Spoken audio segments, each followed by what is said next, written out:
Interview session meeting to order, but before we start, Mr. Payne, there's one thing we need to sure up.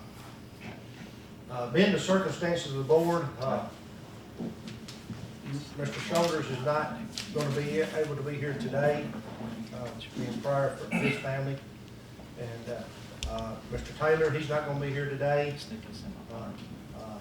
He should be back home this weekend. And of course, Mr. Lewis is on video chat, virtual, because he's dealing with COVID right now. So we do have actually 6 members present for the interview. With that being said, we're not going to be able to pick the 3 candidates today, because for the entirety of the board, we want all 8 candidates here when we vote for the 3. So with that being said, I've kind of polled the board right quick. We are going to postpone the 3-person interview on March the 9th, Monday night at 5 o'clock. But we still are going to have a board meeting where we can choose the 3 candidates that we want to take to the final round. And right now, if it's fine with the board, and I entertain a motion, we've got our regular board meeting and our board retreat on Tuesday, March the 17th, which we'll be here all day. I know it makes it a hard weekend, but I want to tentatively set Monday night at 5 o'clock.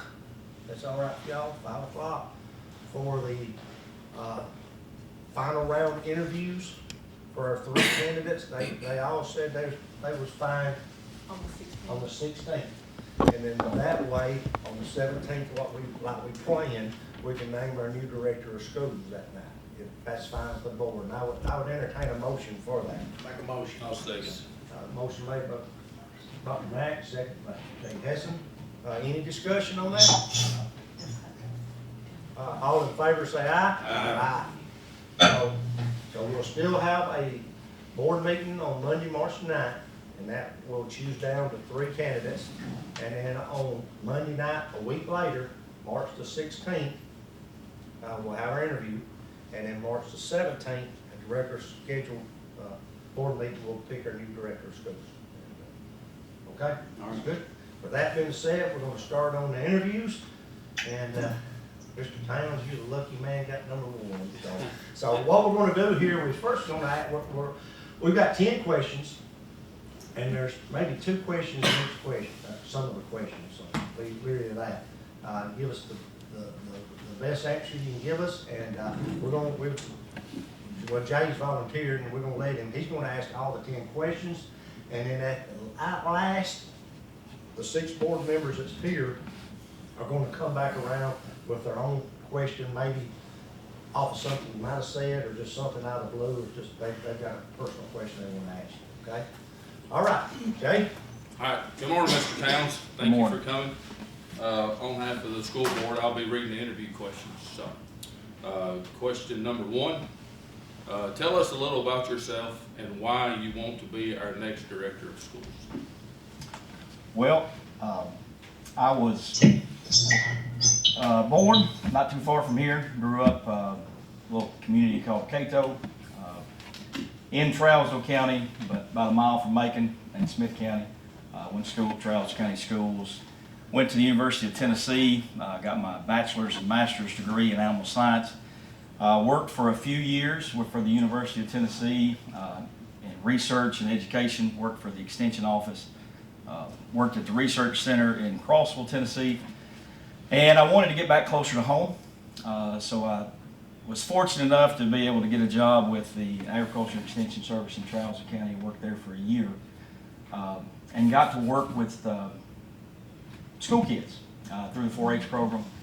Was good friends with the ag teacher there.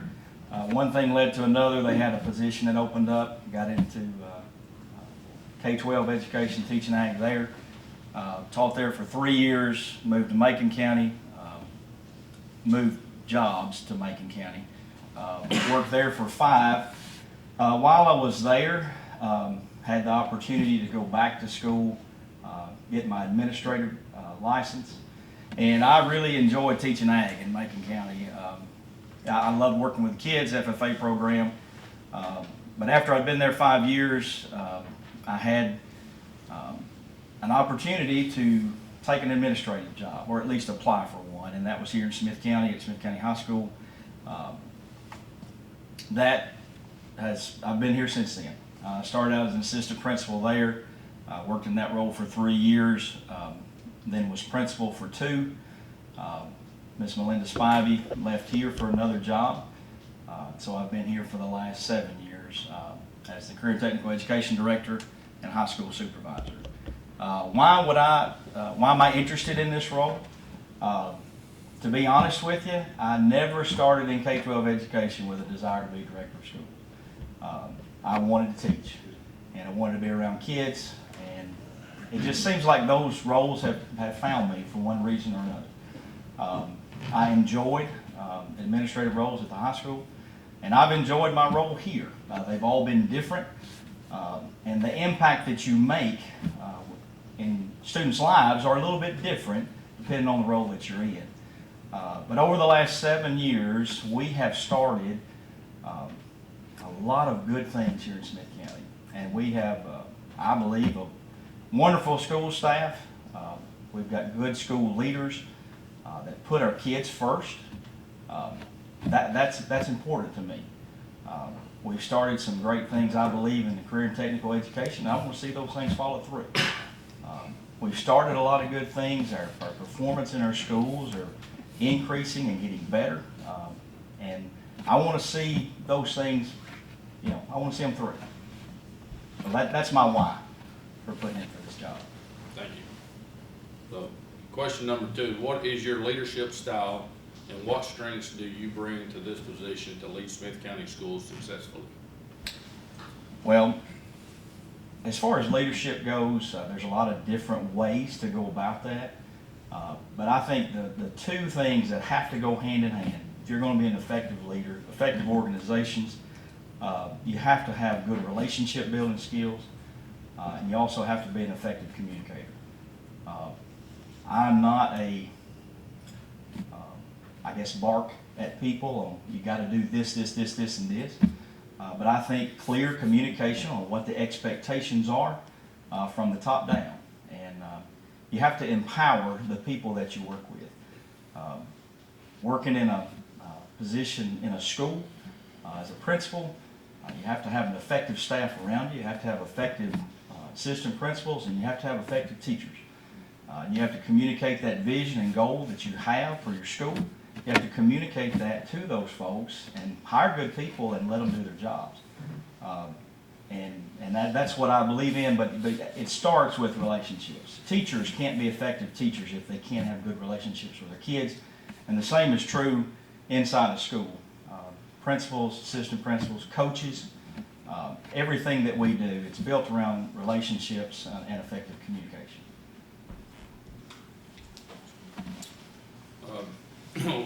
What would be your 3-year strategic vision for Smith County schools? And what measurable indicators would you use to evaluate progress? Well, a 3-year vision for the schools, if you're leading a school system, I think one of the things that's got to be at the top of the list is academics. I mean, that's why we're here, to educate our students. And I think one of my goals would be to continue the progress that we've been making. We see improvement across our grade levels and across subject levels. Of course, we had a big dip, just like everybody did a few years ago when the COVID-19 pandemic came along, and we rebounded from that, and we're seeing improvement.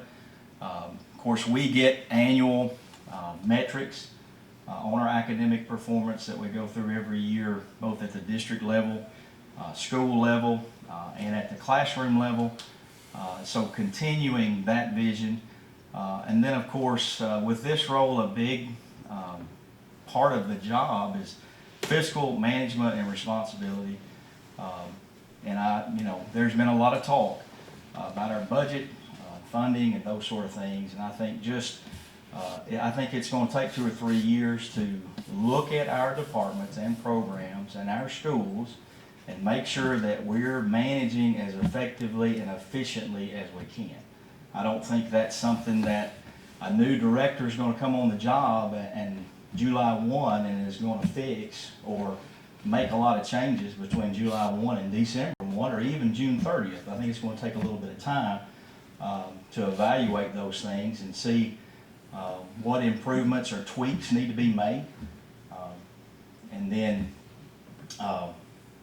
just continuing a big part of what I've done, and it's near and dear to my heart. I told you where I started out at as an ag teacher in career and technical education. The programs and initiatives that we've started in that, I want to see those come to pass. I'm trying to start calling it CTE Career Center, but the old Save-A-Lot building, getting that building finished, up and going, seeing students going through that. I want to see that running like we've envisioned for that to be. So how should a district balance preparation for post-secondary education, workforce readiness, and career technical pathways? How do we balance those? Well, in my opinion, that's our job, is to make our students ready for post-high school. And there are a lot of opportunities today that we didn't have even 15, 20 years ago. There's opportunities for our students in high school, in middle school, and even in elementary school that we didn't have 20, 30 years ago. I think you have to, and we talk to teachers about this all the time, if you're teaching, you have to have the end in mind. You have to have where you want to get, those kids need to get to. You need to have that in mind when you start. And so providing those opportunities for our students, and over the past several years, and it's not unique just to Smith County, but the number of early post-secondary opportunities that students have today that they didn't have, even when I was in high school, that they're able to take college courses while they're in high school. They get exposed to that. They get exposed to how that process works. When they go to college, they're going to have a lot more responsibility placed on them than what they are in high school. And we try to transition that. You don't want to just completely throw all that on them in high school. But and I tell students this all the time, especially when I was in high school and working as a high school administrator, and you had students coming from middle school into high school. They were always nervous, 8th graders moving up to high school. And I would tell those students, you're ready. When you get to 8th grade and you finish that, you're ready for high school. And you wouldn't be when you were in 2nd grade or 3rd grade or 4th grade. But by the time you finish middle school, you're ready for high school. And what we want our students to have is the tools that they need to be successful.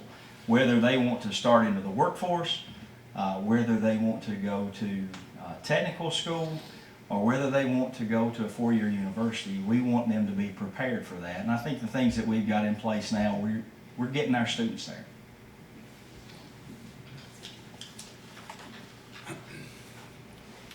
How would you improve student performance on state assessments such as Tennessee Ready while maintaining a well-rounded educational experience?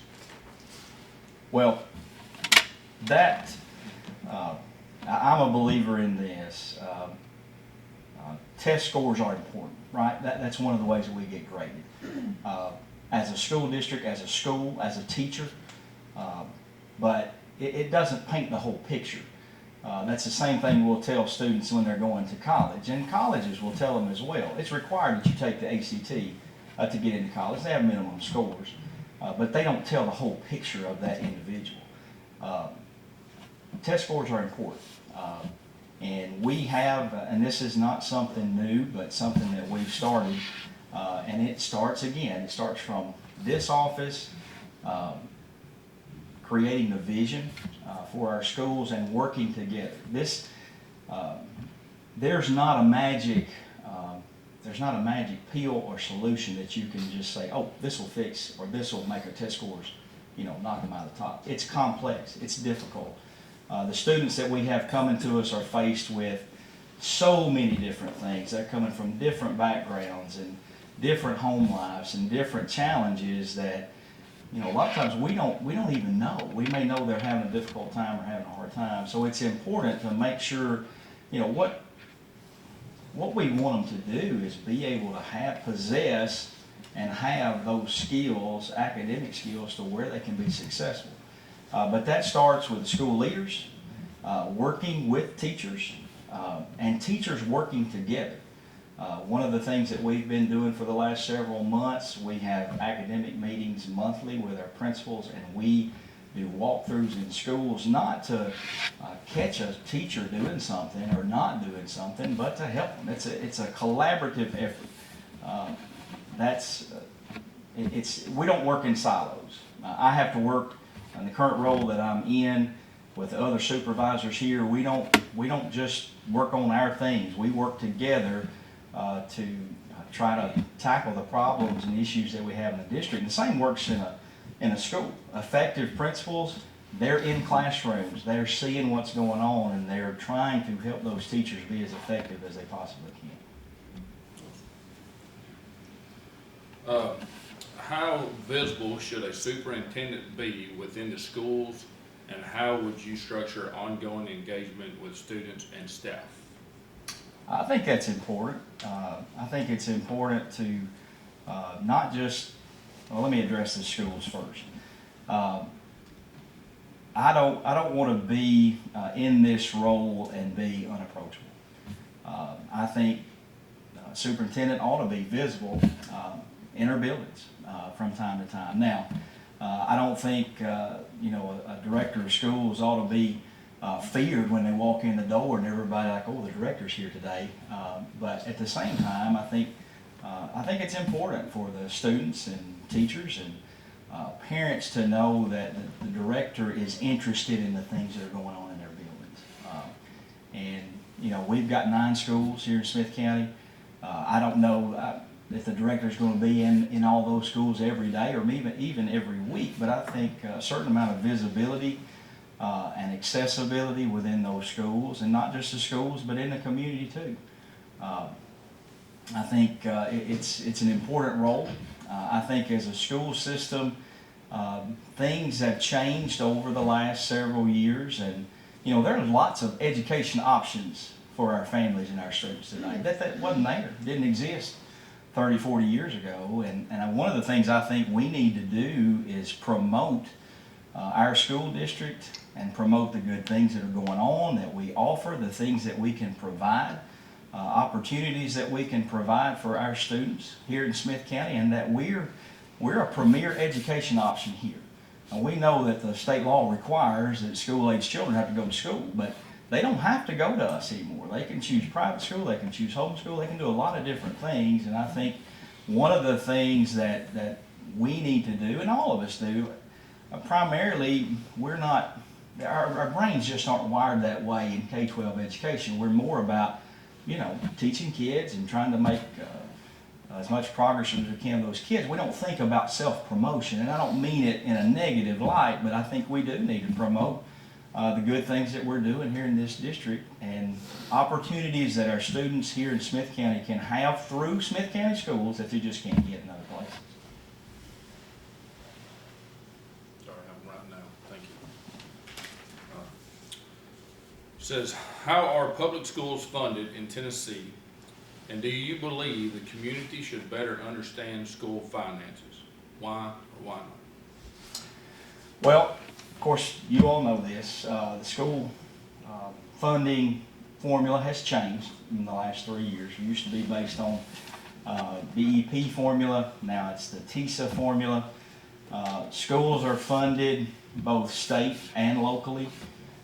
There's a base funding amount that we get for our ADM, which is basically the number of students that we have attending or enrolled, rather, here in the district. Those are based upon enrollment records that are gathered monthly. We get funded, I think the BEP formula, the first year of it was at $6,875 per ADM. That number has increased every year. I think the second year was $7,075. The third year, or the year that we're currently in, I think we've been funded at $7,295. A portion of that base is restricted for minimum amounts for teacher salaries. I think last year, or the current year that we're in, we're required to spend enough of that money to make our minimum salary $47,000 across the state. That's a requirement. This next year will be 50, and so we haven't seen what that number is going to be yet, but that base number should increase as well to bump that up. That's the base. From there, there are direct funding based upon where I think sparse district, we get classified as that. We get an additional percentage of that base. We also get an additional percentage based on the number of economically disadvantaged students that we have. And then we also get additional funding based upon our students with disabilities, depending on what disability they have that's written into their IEP, what services they need.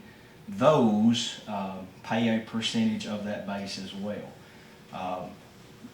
The last part of that, I guess, part of the funding formula are career and technical education courses. Those are not determined based upon the base amount of money, but the state has set a schedule for those programs of study and those course progressions. The first couple of years it was just a base or a flat $5,000 per CTE student or CTE ADM.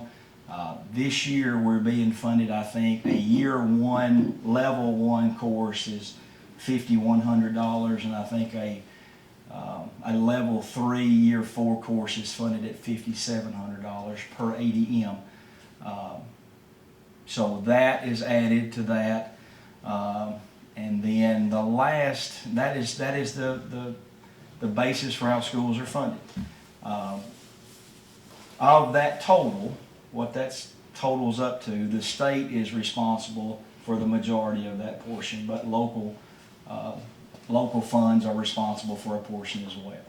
Of course, I think we also get federal funding. One of the grants that I'm responsible for is the Perkins grant. Perkins and Perkins Reserve passes through the state. Those two together are about $110,000. Of course, Dr. Johnson manages the consolidated budget, and then Eric Swan manages special education. We get some federal funding for those as well. The last piece of funding, not talking about external grants or things that we may get, but that's part of the TISA funding or outcomes. Bonus funding that comes in December. Those are based upon 3 different metrics.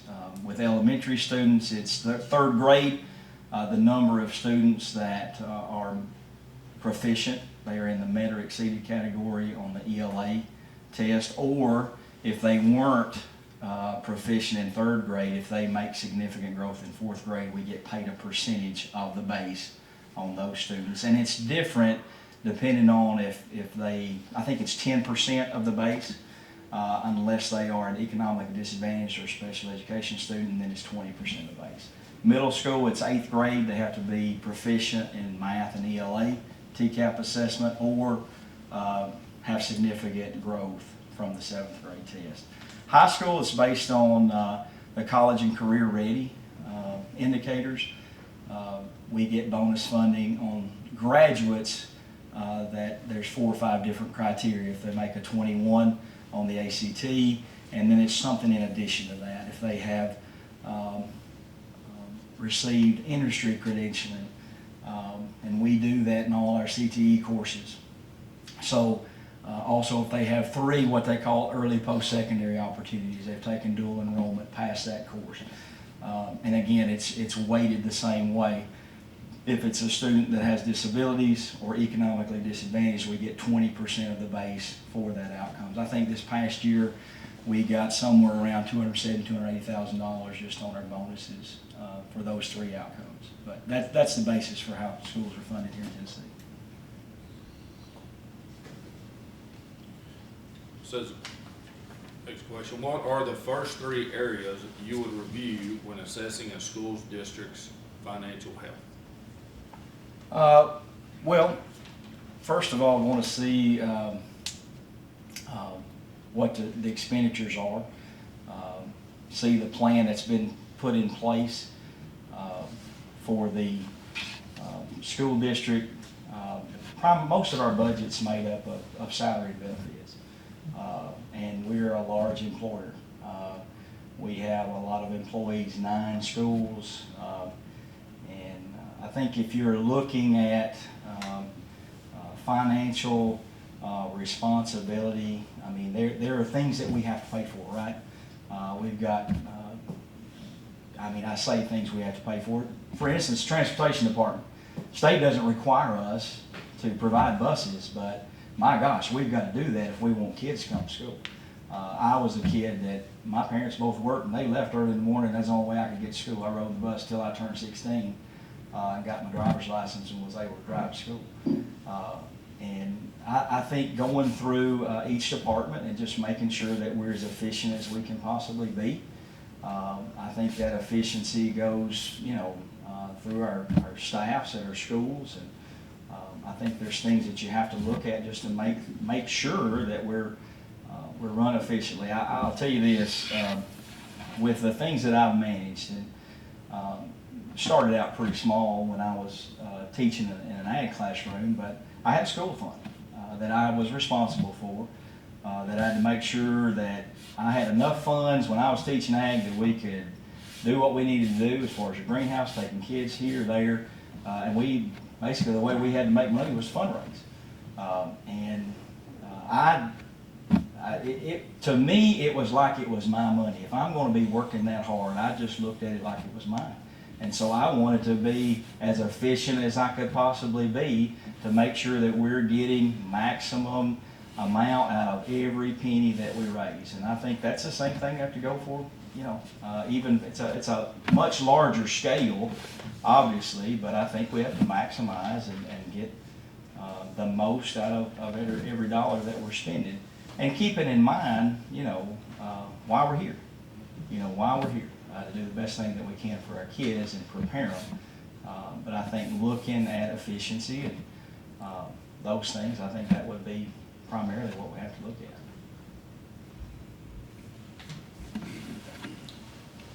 In the event of a budget shortfall, would you be willing to make staffing cuts if necessary to meet financial obligations, or would you try to find new revenue streams to address the gap? Well, I think it's a complex issue. I don't think there's a one magic pill that's going to fix anything. I think it'll take a combination of things. I think it'll take a combination of maximizing our efficiency and increasing our revenue streams. Now, someone might say, how does a school district increase their revenue streams? Well, we increase it by increasing the number of students that we have. Now, we have seen growth in Smith County schools. We've seen growth in student enrollments in places, but we've also seen decline in other places. And I think, maybe we're going to have to think outside the box a little bit to try to recapture some of those students. I know we referenced the COVID-19 pandemic, and that's, for most of us, something we've tried to forget and put out of our mind. But during that period, we lost a lot of kids, lost a lot of students, and some of them never came back.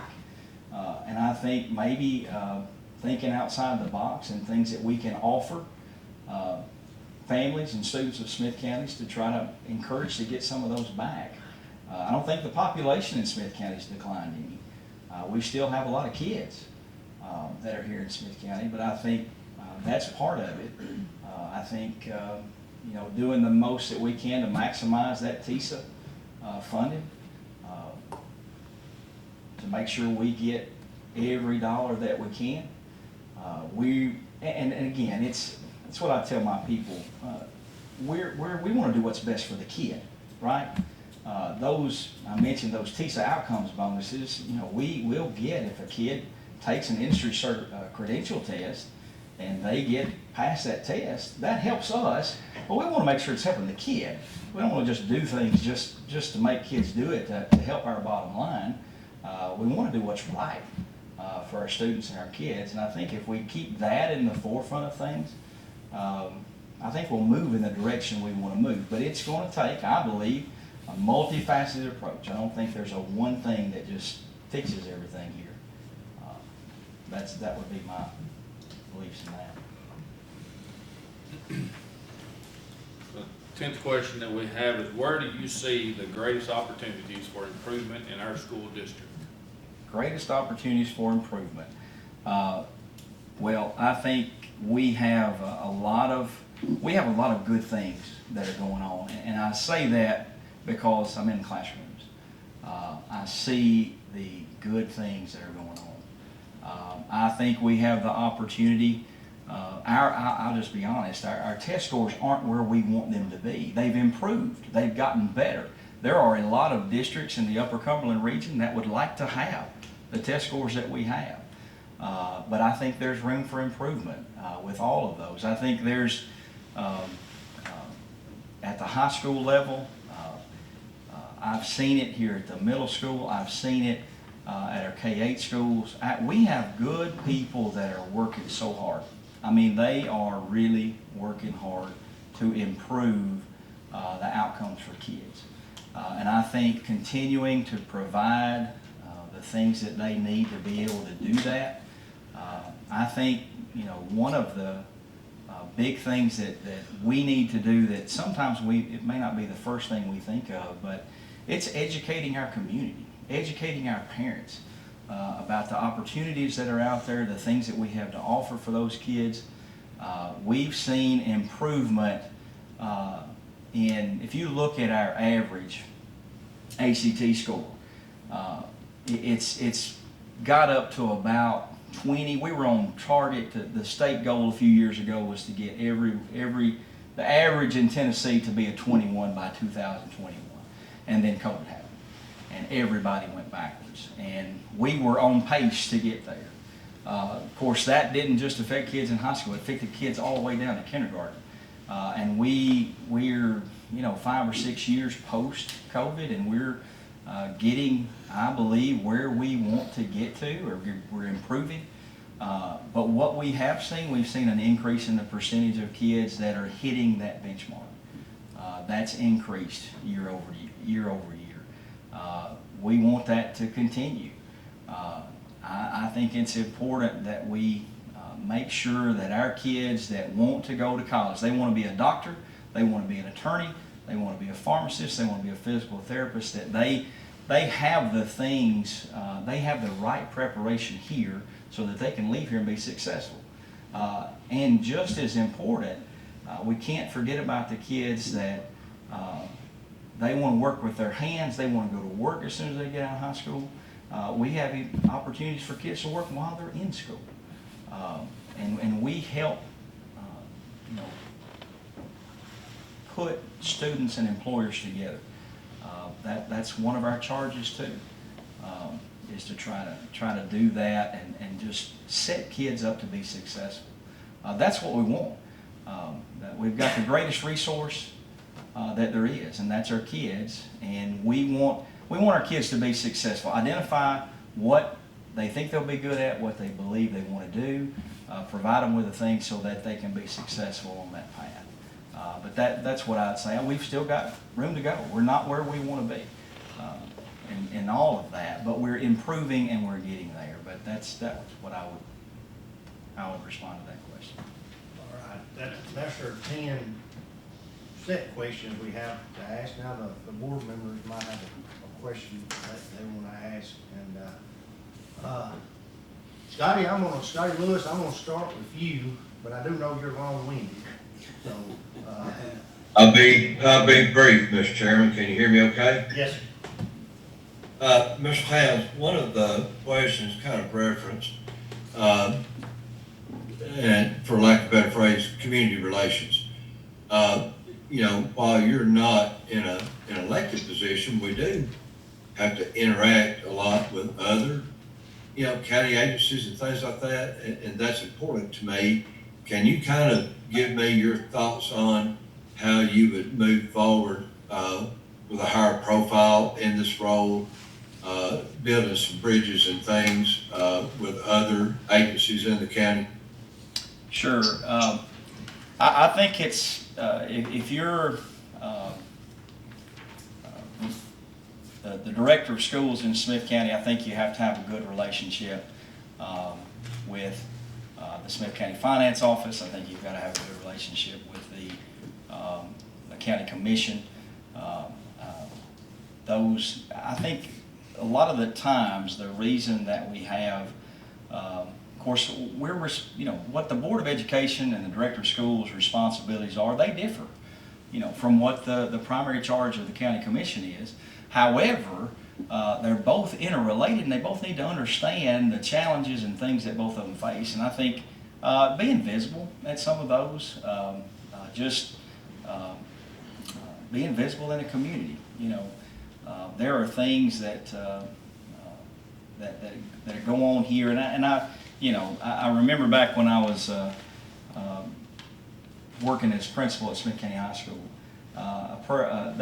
That position, you could have been at something at the high school every single night, just about year round.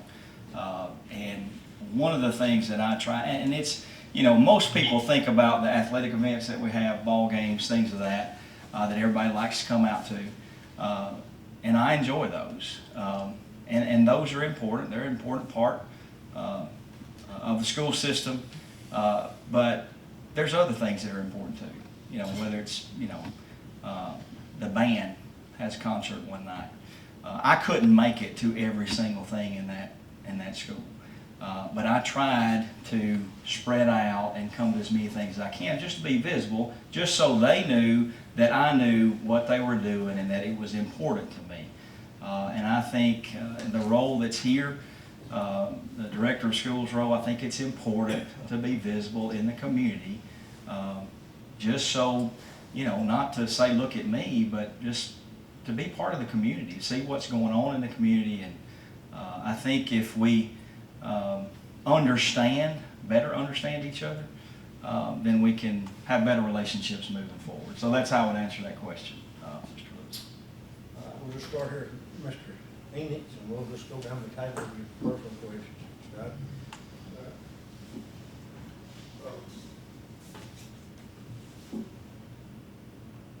As you're aware of,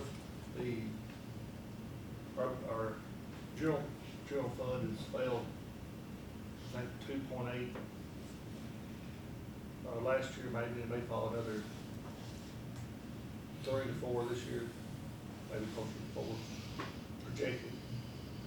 If we get the situation where we have $5 million left, and the board has to reduce the funding that we set for the director to operate under, you may have to make immediate changes. What would those be? I know that touches sort of a question we done had, but I guess I'm just looking for a different answer. Maybe not a different answer, but putting in those words, I don't feel like we can pass the same budget of the 38-1 that we passed. Yeah. Is what my point is. Well, if that's the case, I think there are some things that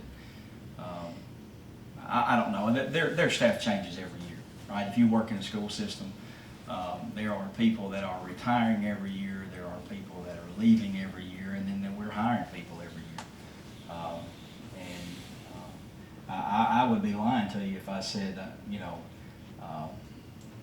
yeah, I'm willing to just start slashing up one side and down the other. But I think you have to be, just like we tell teachers when they're looking at data, there's a kid behind every data point. Behind every position here in the school system, there's a family, there's a livelihood.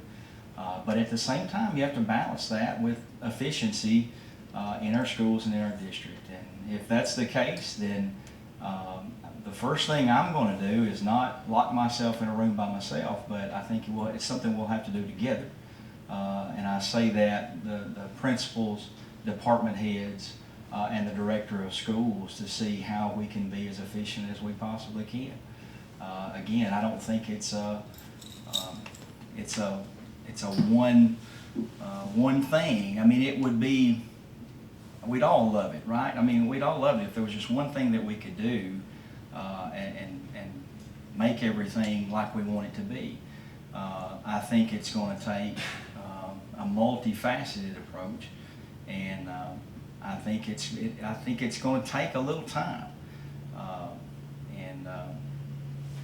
Just from, I haven't looked at everything. I don't manage the school district's budget. I have the pieces that I'm responsible for, but I think it will take a little bit of time, and I think you have to take the approach that we've got to do what we've got to do. Mr. Townsend, with this is just a hypothetical question in a sense, but the two high school principals, I'm just going to use them as an example, would they be allowed to run their schools as they wish, and or would they be running under a policy that you felt like it would be fair to both sides, to the students on each side? Like maybe principal at one school was more lenient on, I'm just going to make up something that's not, their parking lot's trashy, the shooters are just throwing trash everywhere. And then another's come to another school and that, it looks like it's a golf course, it's really. So my question is, are you going to try to use them as the best you can to run it the same in both sides of the river? Well, I think it's important, having worked in that position, right? I've worked as a principal, worked with other principals, and what every principal in this district, our guide to go by is the board policy. So we have to stay within board policy. And but within that board policy, I think building level principals have to have some autonomy to run their building, as long as they're staying within the framework of what the board policy is. I'm not a micromanager. I don't want to be, and in a district the size that we are, with the number of schools that we have, the director of schools can't be the principal at every building or act in that way, if that makes sense. So I think you have to give those principals the autonomy to do their job. But at the same time, if there are things that as the director that you think need to be changed or tweaked, I think that you have a conversation with them. And we've got two high schools here. We've got 3 K-8 schools here. Got a middle school, got a K-2 school, and then have another elementary school. So we've got lots of different frameworks. They're all different. The challenges, some of them are similar, some of them are different. That's one of the best things that we have done, in my opinion, in my time here, is getting those principals together monthly for an instructional academic meeting, to let them talk to each other, because they share ideas. This is how I've done this here. And sometimes they can take it back to their building, and it's something they can implement, or they can work, or they can tweak it. It's been something that's been really good. We've had principals just in the last few months go and do walkthroughs with the other principals at their schools, just to see things that they've got going on. In this role, when I was Smith County High School principal, I wanted Smith County High School to be the best it could possibly be. In the job that I have now, high school supervisor, CTE director, I'm responsible for the high schools and helping both those principals and all those teachers. I want both of those high schools to be as good as they can possibly be, academic-wise. They both have, some differences and some different challenges, but no, I don't want to, go in and say, hey, both of y'all got to do exactly the same thing down the line. I think both, not only high school, but the others, they need some autonomy to be able to do their job effectively. All right, thank you. Mhm. So you know that we are under the 81 Act, which is a touchy subject around, so I understand that. But I just wanted to ask a question. It says, how do you build a working relationship with our county mayor and the commissioners that is cooperative but preserves the school system's independence and mission? Well, I think it's important for everybody to be at the table. I think it's important for conversations to take place. I think it's important for both sides to have an understanding of the challenges that they face. And you know, you mentioned the 81 Act and the county finance, and I have that's changed. You know, life for me. It's just different than what it was before. I have a good relationship with all the people that work in that office, and have never had a bad relationship with anyone on the commission or the county mayor or anyone else. But I think it's important to have those conversations, and also, you know, you can't compromise what we're about, right? I mean, what the schools and the Board of Education and the Director of Schools, their responsibility is to do the very best that they can, you know, as efficiently and productively as possible, but manage the school system. And, you know, the county's got, you know, passes the budget of the school system, but they've got a whole lot of other things that they've got to worry about. And I think, you know, just communication, being able to sit down at the table with folks, be accessible, I think that'll help and go a long way. Mr. Towns, for many years, the National Education Association and many institutions of higher learning have promoted an agenda that undercuts our nation's traditional American values, such as patriotism, etc.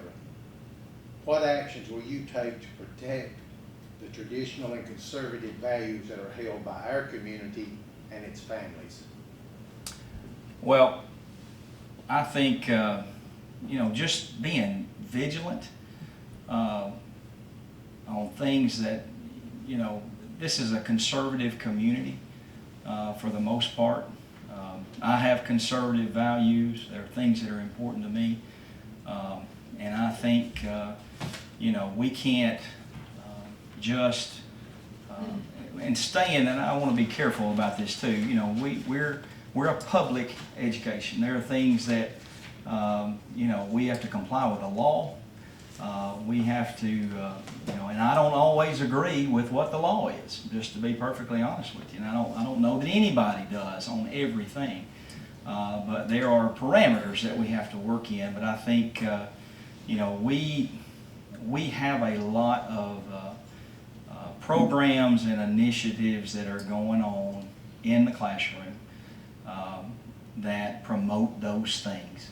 You know, you walk in our buildings and you're going to hear the Pledge of Allegiance in the morning. You're going to hear a moment of silence. You know, we have Veterans Day programs. We have things in the community. The community here is so passionate about their schools, about their people in the community. I think the things that we have to be careful of, and you know, we have from time to time, every so many years, we have to adopt curriculum. And we don't have any control over what a curriculum gets approved. And a lot of the things that you hear on the news, and there are things that get in some of those curriculum. And sometimes we don't always find them until you're teaching it. Now, y'all that have been on the board for a while, you know how that works. The state, they first have to approve all the vendors, and then we get an opportunity to go through that curriculum. And you know, there are some that you know, we look through that just don't represent the values, I guess you might say. They don't write a lot of curriculum just for Tennessee. They write it for national, write it for the whole country. And there are places that don't have the same values that we have here in Smith County. But I think just doing our due diligence to try to, you know, instill those values in our kids, and you know, I thought about this last night. Our kids that come to us today, they're from every different walk of life, from every different family structure, and some of them, you know, and some of you may know this, before I started working here as a full-time bus driver when I was teaching too. And I never let my license go, and I also sub for Miss Diane from time to time when she gets in a bind. And you ride those bus routes and you see, you know, kids on the same bus, and some of them and you know, I don't know all the in particulars of every situation, but you see there's a lot of differences in the kids that are here and the resources that they have before they get here. And some of our kids, you know, the most stable person or people that they're around in their lives are the few hours that they're at school. They get 2 hot meals while they're there. And, you know, we've got to remember that as educators, as leaders in our buildings, that, you know, those kids, you know, we have to we have to be our best every day for them. And I think if we do that, it starts with hiring good people. It starts with that, having a clear vision for what you want accomplished, and clear expectations. And I think when you do that and put on the right example every day, I think we can continue to hold the same values and traditions that we've had here in Smith County. Thank you, Mr. Towns. I want to ask one, well, maybe 2 questions. Finish this up. You have any children? I do. Have one daughter. Was she publicly educated, private school educated, or homeschooled? She attends public school. She is a senior in high school. Will be graduating in May from Trousdale County High School. She's attended there since she started in kindergarten. When she started in kindergarten, my wife was a teacher at Trousdale County High School, so she rode to school with her every day. She dropped her off. My wife is a registered nurse, and she taught in the CTE department down there. Actually taught for TCAT Hartsville, but she actually worked in the high school down there. Done that for a few years, and then got back into practice in healthcare. She worked at a nursing home down there for several years, and now she works at the hospital here in Carthage. But after my daughter had been in school there for 4 or 5 years and had her friends and relationships there, she didn't want to change schools. But yeah, she's a product of public education, as so am I. All right, Mr. Towns, thank you for your time. And appreciate you, and we'll let you know something on the 16th, the 9th. The 9th. The 9th. No, we won't tonight. Yes, we will. Yes, tonight. Yes, we will. Yes. Well, I just want to tell y'all, I really appreciate the opportunity to be here today and to interview with you. I appreciate it. Thank you. Okay. We need to start, and we've appointed Mr. Hessen. He done an excellent job reading these questions, so you can understand it pretty good. So we'll start with him. We have 10 questions to ask you, Okay. and then we're going to come back around with 1 question apiece for the $6. Okay, perfect. Okay. And did I tell you? Make sure I don't know. We're not going to interview on the 9th. Okay, On the 9th, we are still gonna meet and pick the 3.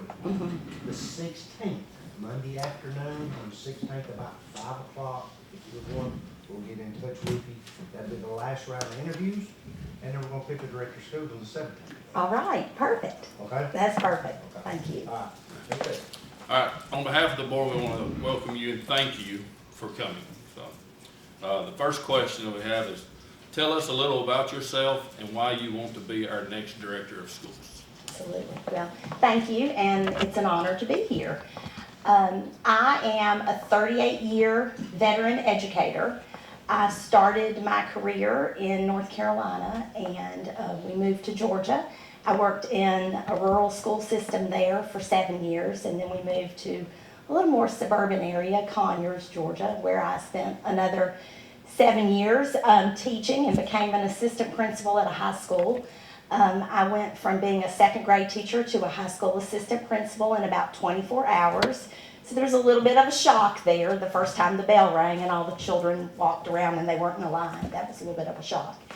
And we then moved to Knoxville, Tennessee. I was an assistant principal at a high school there, then became an elementary school principal and worked in 3 different schools in Knox County schools.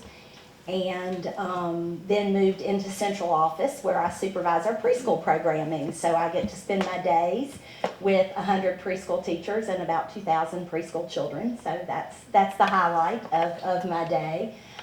Personally, I am a proud mom, got 3 Tennessee Tech grads, and very proud of my children. And in terms of why I'd like to come to Smith County, we've been coming to Smith County for the last 10 years. We've been to football games, we've been to band competitions, color guard competitions, and I love the feel of Smith County. It reminds me of the place I grew up in.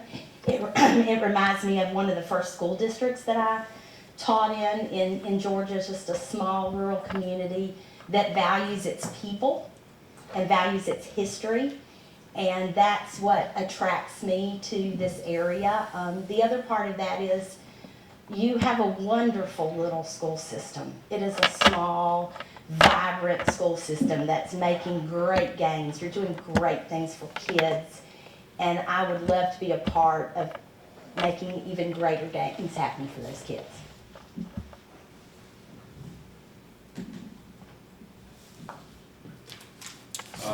Question 2 is, what is your leadership style and what strengths do you bring to this position to lead Smith County schools successfully? I am a very supportive and collaborative leader. It's something that that early on in my principalships, I realized that teachers and families need to be heard, and they need to be valued, and they need to know that there's someone there to advocate for them. And that is what I have always done as a teacher, as a principal, and as a school district leader, is just to make sure that people are heard and that we make decisions that are best for children and families while also supporting those teachers. The one thing I used to tell my teachers when I was a principal is, I'm going to let you do your job, I'm going to get out of your way, but I'm going to support you and I'm going to hold you accountable. And I feel like in that style, it allowed teachers to grow, it allowed my schools to grow, it built that sense of autonomy with teachers, but they also knew that at the end of the day, I was there to support them, and I would hold them accountable, but I would also help them if they needed it. I think I can bring that easily to Smith County. The other part of my district job has been to support principals. So I work directly with coaching principals and looking at school data and helping them make data-informed decisions to meet the needs of children. And that has been, I think, the most important job that I've had in my career, is to help those principals make those great decisions, but to be there and coach them, to be a problem solver alongside them and say, here's what we've seen, we've done visits to classrooms, here's what we've heard, now let's talk about what do we need to do next to meet those needs.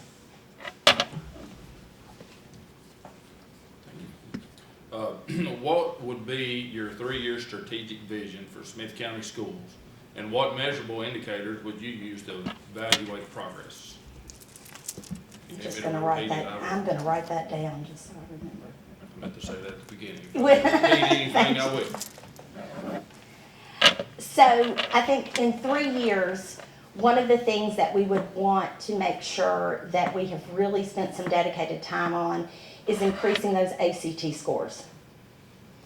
And those measurable parts along there are looking at what's happening in our elementary school math programming, then looking at our middle school programming. Are we using our curriculum appropriately? Are we assessing? Are we filling in gaps? How are we using our responses to intervention to help those children pass that Algebra 1 assessment, because that's the gateway to upper level math. And then working with the high school, our high school math teachers to say, okay, these kids are ready. We've worked really hard in middle school. We've got these strong math scores, and let's look at then how do we continue to grow that accessibility to upper level math courses. And I say that because we've spent a lot of time in our district looking at those Algebra 1 scores and the impact that has on the ACT level. So I think that would be the first thing that we would really need to work on, is deciding what we can do to support that. I think the other part of that 3-year strategic plan is increasing the opportunities for career and technical aspects of students' high school careers, along with getting them college ready, because we know our students are going to go one of two ways, right? They're going to go to college, they're going to go straight in a career. So our job is to make sure that they are prepared for whatever it is they choose to do. So looking at our career technical fields and making sure we've got options that are meeting the needs of industry. But then also making sure that every child that wants to go to college can go to college. They are highly prepared and ready to be successful, because ultimately we want them to come back to Smith County, right? We want them to come and work here. And I think that would be a big piece of the 3-year strategic plan.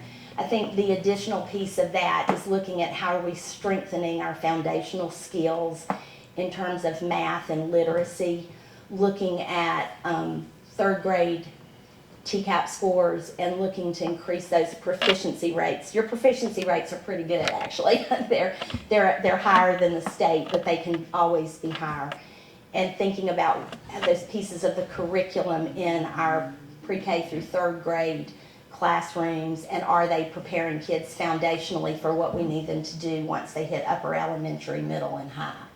I think that's a big piece of it. I think the other part of it that would be very important 3 years in is to make sure that we are holding on to our staff. Schools are hard to staff. There aren't the candidates out there. We used to get 300 applications. Now we're lucky if we get 50 or 12. And so looking at what we need to do to hold on to our staff, I think that's very important, and that comes along with high quality professional development, salaries that are competitive, and also that the teachers and our administrators have the support that they need so that they come to Smith County and they want to spend their whole career here. And I think that's very important, because it is hard to find great candidates, and we need to hold on to the ones that we have.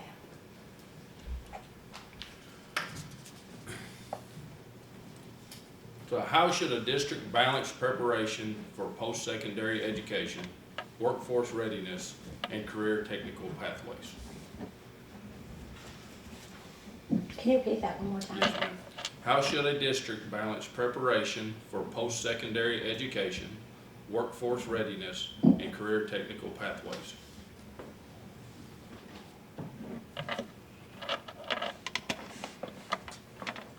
So that preparation for post-secondary, career and technical, or workforce readiness starts the minute a kid hits the door. It starts when they walk into preschool and kindergarten. It doesn't start when they're in the 9th grade. If we wait until then, we've waited too late.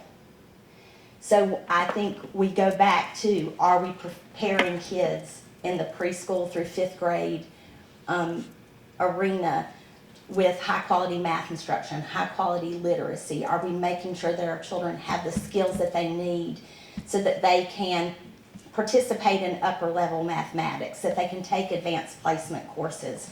And to that end, I think we look in terms of middle school at those really strong preps for algebra and those really strong science preps, so that once again they get to high school and they can choose, I'm going to take an advanced placement class, I'm going to be involved in dual enrollment, or I really want to go into the career technical field. I'd love to be an electrician. I'd love to be a plumber. What do I need for that? And once again, making sure that we have created a preparation from pre-K through 8th grade, so when they hit 9th grade, they can go where they want to go. They can make that choice, but they've been well prepared. The other part of that are those partnerships. So partnerships with community colleges so that we can offer dual enrollment courses. It would be great if our high school seniors could go into college with at least part of that freshman year taken care of. It certainly would save their parents some money, and it would make that transition easier because they've had some college courses. Looking at our AP course levels in terms of, are we offering an AP English and AP History? Do we have some AP Sciences and Math? And that's really important for students who want to go into medical fields or engineering, to have those high quality AP Math and Science courses.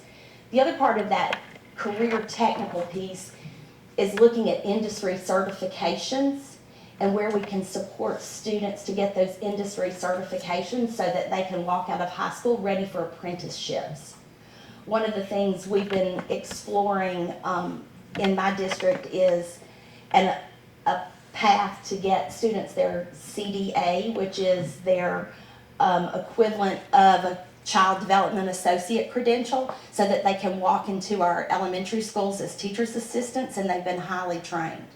And we know that that CDA credential is something they can get in high school. And then that also helps that ETSO number because we've got more industry certifications.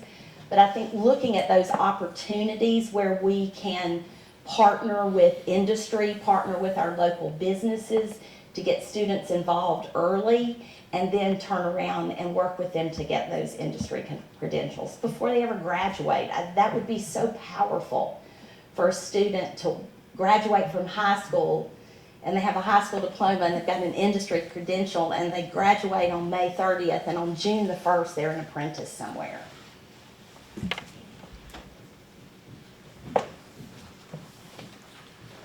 Question 5, how would you improve student performance on state assessments such as Tennessee Ready while maintaining a well-rounded educational experience?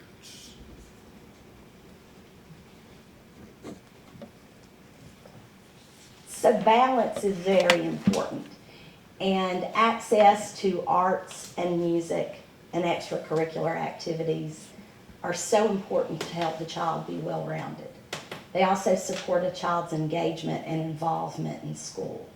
And we've seen that over time where a lot of kids, I work with high schoolers, we had a lot of kids who came to high school because they loved their art class. You know, they loved their PE teacher. Their band director was the best, and that makes a huge difference in the motivation and engagement for students, and it's important that they have access to that. But the other part of that is we have to make sure that we are implementing our curriculum with fidelity and integrity. Are we following our state standards? Are we implementing the curriculum that we have? And then are we nimble enough to meet the needs of children when they struggle? So thinking about what do our interventions look like for kids that are having a hard time? And have we started those interventions early enough? We haven't waited too late. We know when kids enter school in kindergarten, the gap between being ready and not ready is about right here, right? In 8th grade, it's about right there.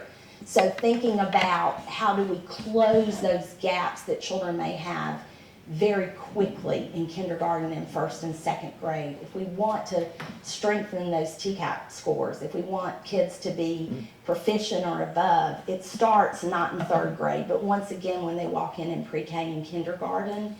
And are we making sure that our kids are ready? Are they on grade level?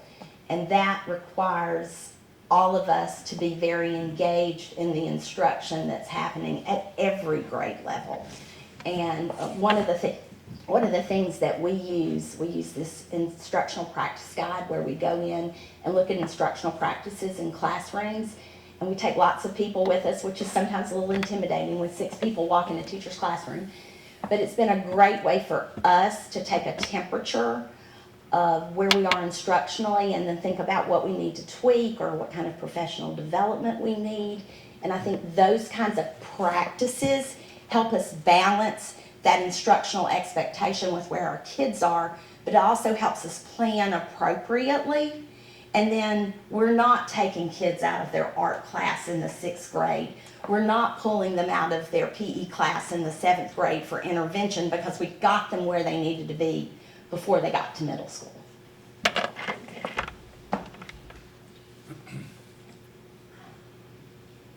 question 6 is, how visible should a superintendent be within the schools? And how would you structure ongoing engagement with students and staff? So I'm going to say very, very visible. You should be in those buildings every day if you can. And I know there's a lot of desk work that happens. That was my realization when I moved into central office. There's a lot of desk work and a lot of phone calls. But it's very important to be there. It is important to be there to open doors in the morning and to help with bus duty. It is very important to be in classrooms. I would want to be in a classroom every day if I could. It's important to have sit-down time, one-on-ones with principals. That's something that I do in my district is at least twice a month. I have one-on-one sit-down coaching opportunities with principals. I think that's incredibly important because that helps us know what direction we need to turn if we need to make a course correction somewhere. It also helps us identify what are the bright spots. Where do we need to send somebody to see something awesome that's happening? And it's very important to be in those buildings and also accessible to community and families. So that the community gets to know me and that families know me. It's important to be at sporting events and band competitions and plays that a school is doing, a chorus concert. I think all of those things help people respect the role and respect the person because they see them as accessible. You know, it always surprises me when I go to a parent night at one of the schools that I supervise and they go, "You're here. Why are you here?" And I said, "Why would I not be here? You're doing an awesome thing." So it's very important, I think, to be daily visible.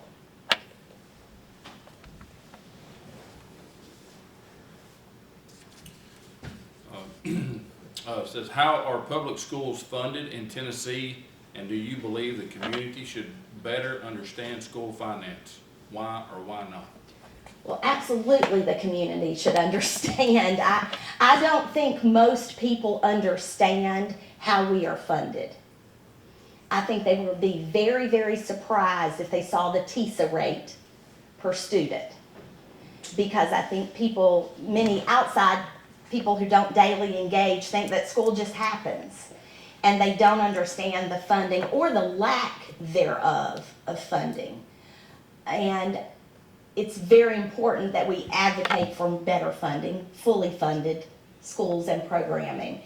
And the way that we do that is we help our community to understand because they're our best advocates when it comes to that. Yes, we can ask, we can beg, but to get our community involved because I think if they understand where the funding comes from and then how the funding is distributed, then they're going to support us when we make decisions, but they're also going to help us if we need to advocate. And I say that being that I oversee a program that is completely funded through grants. Preschool programming is completely funded through grants. And if that funding went away tomorrow, a very viable and important piece of a child's instruction goes away. And when I tell someone, well, our program is grant funded, they go, what? What? You mean? I said, yes, if that grant goes away, we don't have preschool for 1,800 children. So I think it's very important that they understand this is grant funded money, this is federal money, this is how this federal money works because we know that can be a scary point sometimes with how that funding is and when it comes in and how much it's going to be. So I think it's incredibly important that the community understand that. It's also important that our schools understand that. It surprises me that sometimes our teachers and our principals and our staff may not understand that funding. And so sometimes you have to make hard decisions, but if you've not been transparent with the funding, then people, they take it very personally, they get angry, and then you realize, well, maybe we should have been a little more transparent with that. Especially looking at the personnel that we fund with grant money, because we know that's soft money, right? It's not, we can't guarantee it.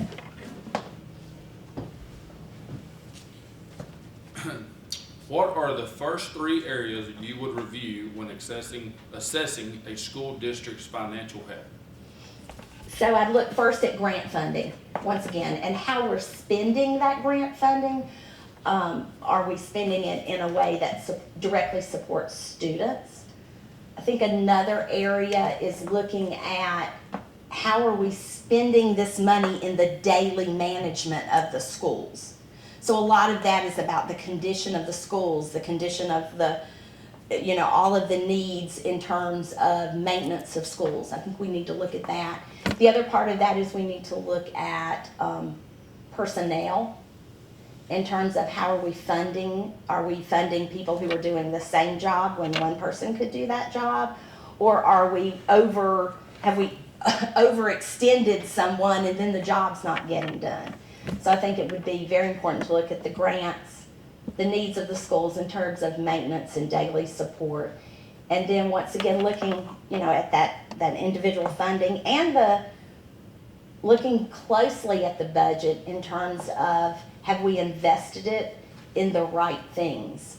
Because in my mind, every dollar that we spend should be directly accountable to what happens with children. And if it's not, then we need to look at that.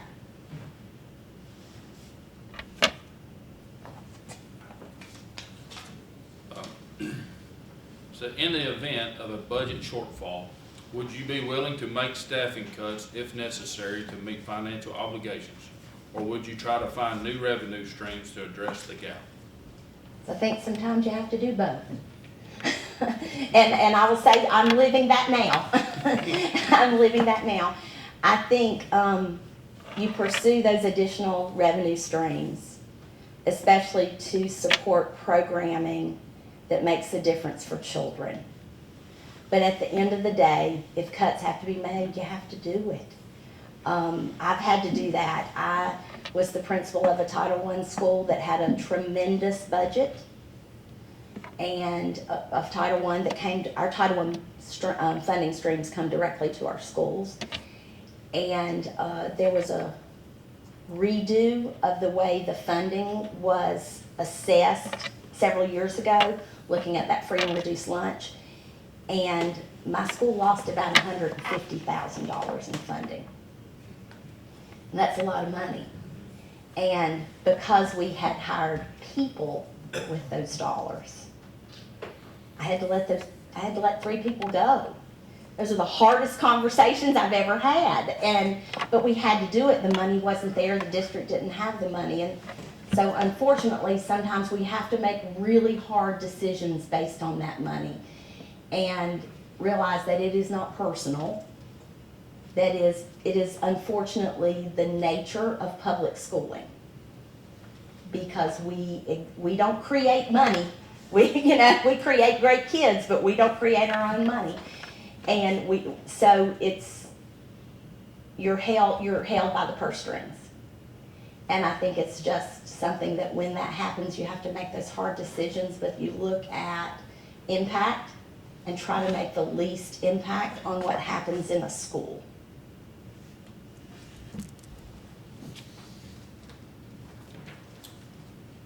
Question 10, where do you see the greatest opportunities for improvement in our school district?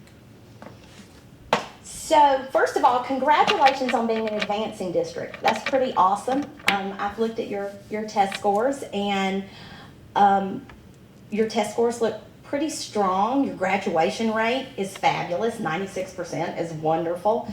I'd like for us to improve that ready grad rate a little bit. That's around an 78%. So it would be great to improve that ready grad rate, which is also looking at some of those industry certifications, participation in CTE.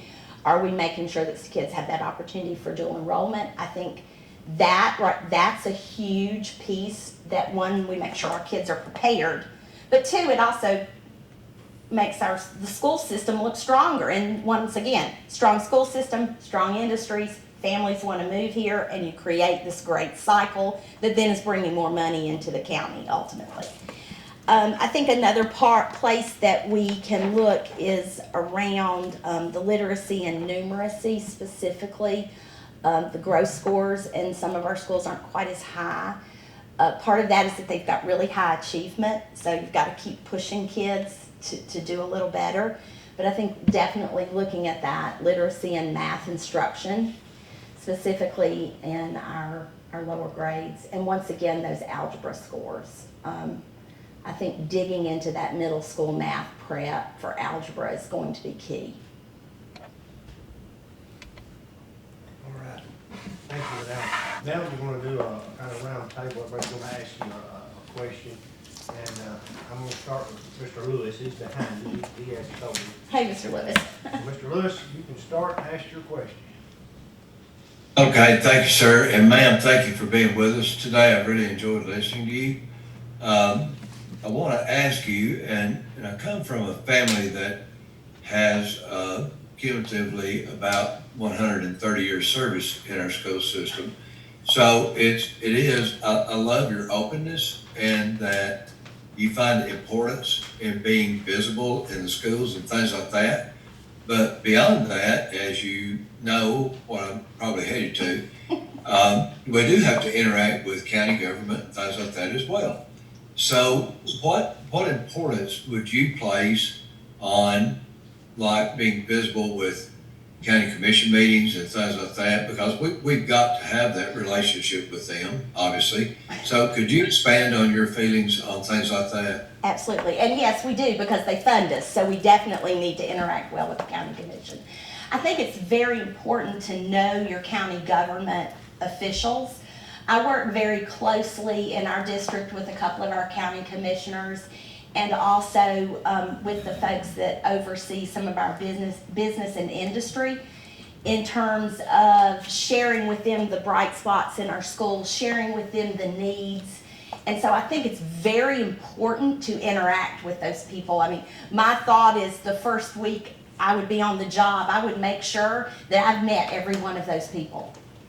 And that we have created a partnership, and a partnership is incredibly important with your city government, because these people fund us, so we need to have a great working relationship, which I think requires transparency, but I think it also requires an openness to hear what they have to say, because they're the people that are on the front line of attracting industry and looking at community growth, and we need to make sure that we understand each other's goals so that we're working for the same thing. Thank you, ma'am. You're Thank welcome. you. Thank you, ma'am. Thank you. As director, would you allow each school principal to hire their own staff without a lot of oversight from you, or would you be more involved in the hiring process? I think the most important thing to do is to empower and train our administrators so that they can make those decisions. I think that's incredibly important, because they intimately know the needs of their schools. But the other part of that is, have we worked with our principals in terms of great hiring practices? Do we have a set of expectations, questions, rubrics for scoring future employees, so that we're making decisions based on the needs of the school, but also the needs of the district? So I would want principals to make those decisions. Now, if they had a tough position they were hiring for and they wanted me to sit in on an interview, absolutely. I do think that the superintendent should be highly involved in the hiring of principals. But I would trust them to make those decisions, because we've entrusted them in that position. You're welcome. Mr. Capps? That was sort of the question that I was gonna ask, but,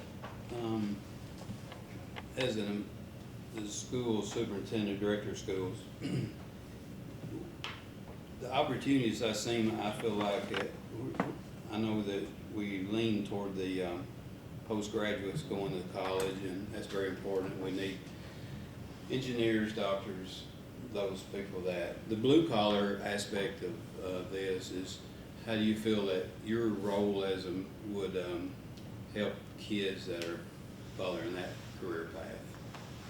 How would you implement anything different that the that you could see that would maybe help our school system in that? Like, I know we have a CTE program. Yes, yes.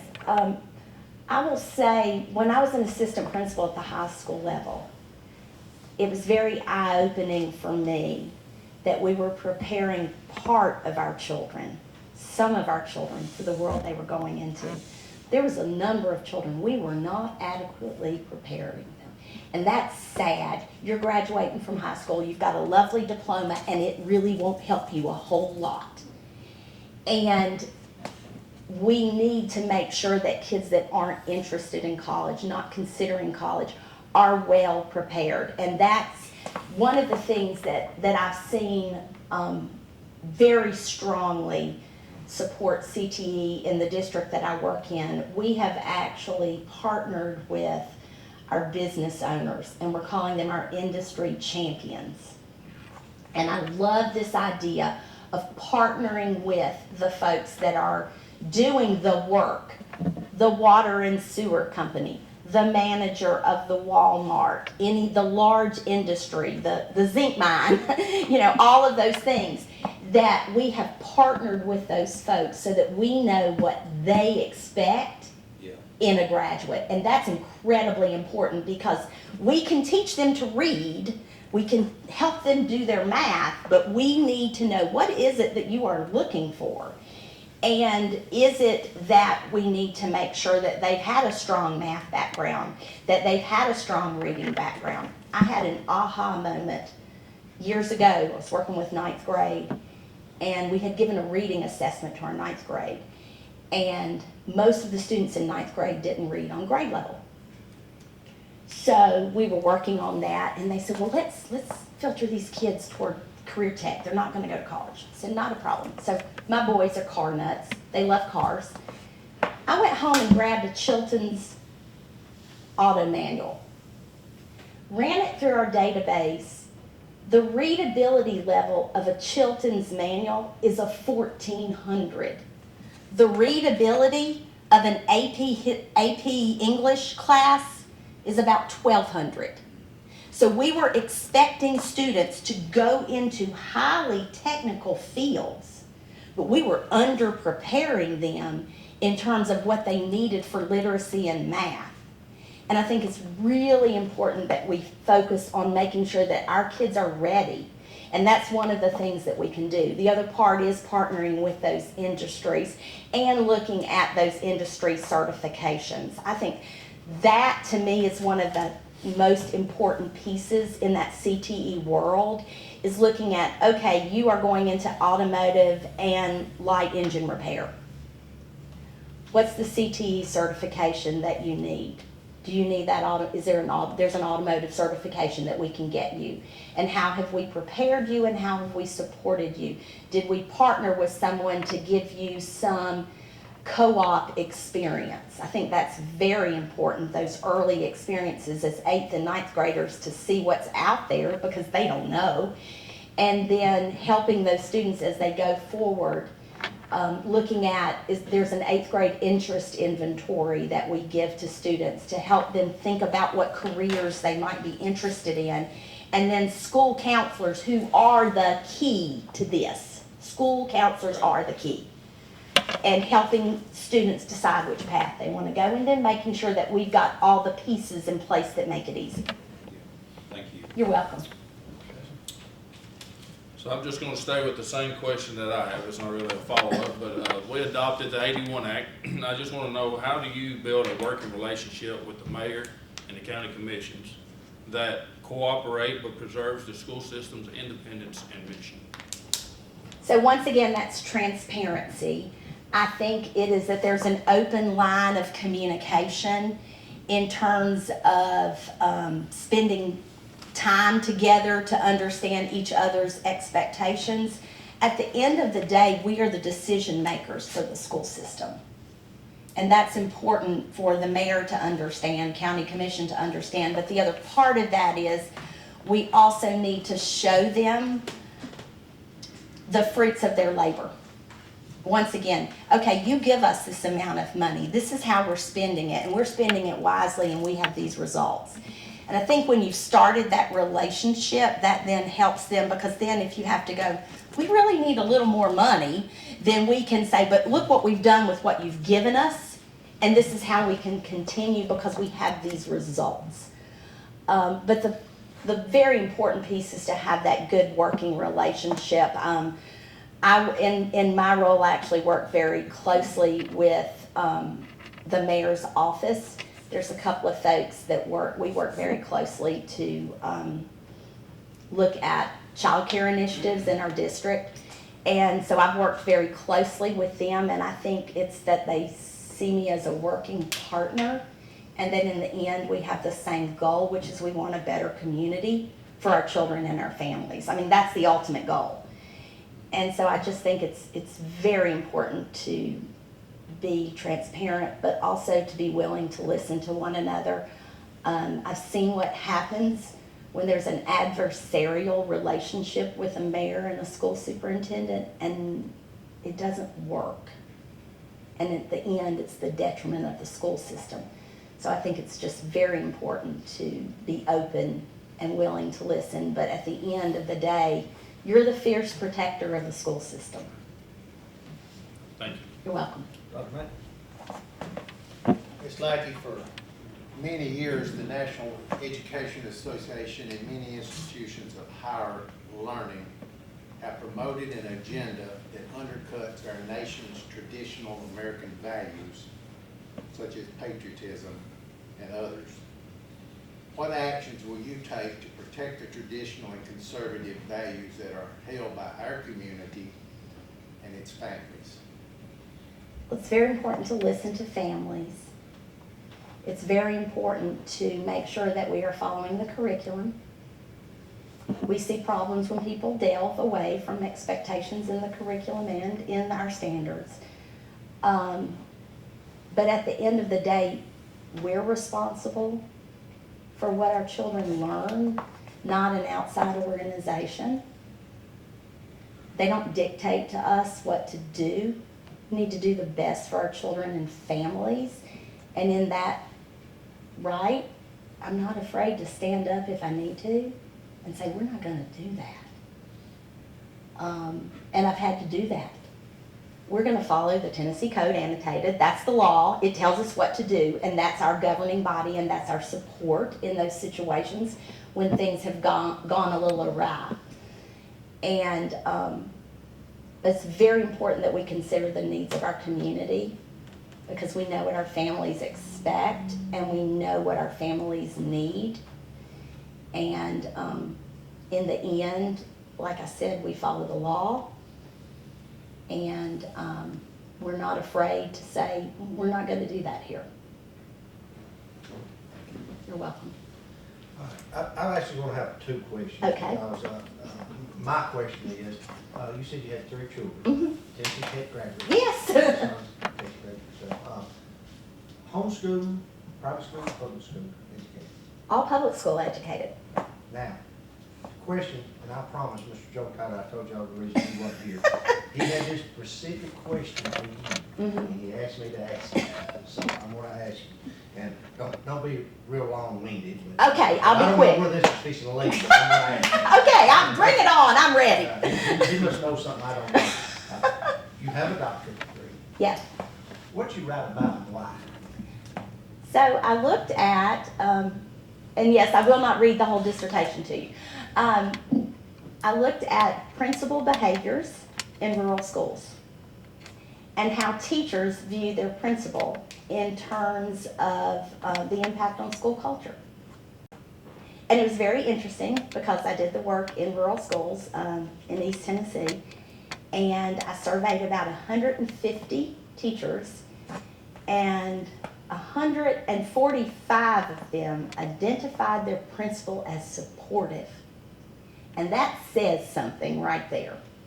They were also schools with low turnovers, long-term principals in very small rural East Tennessee communities. And that spoke to me about the beauty of a rural school system, in that you have something here that not a lot of places have.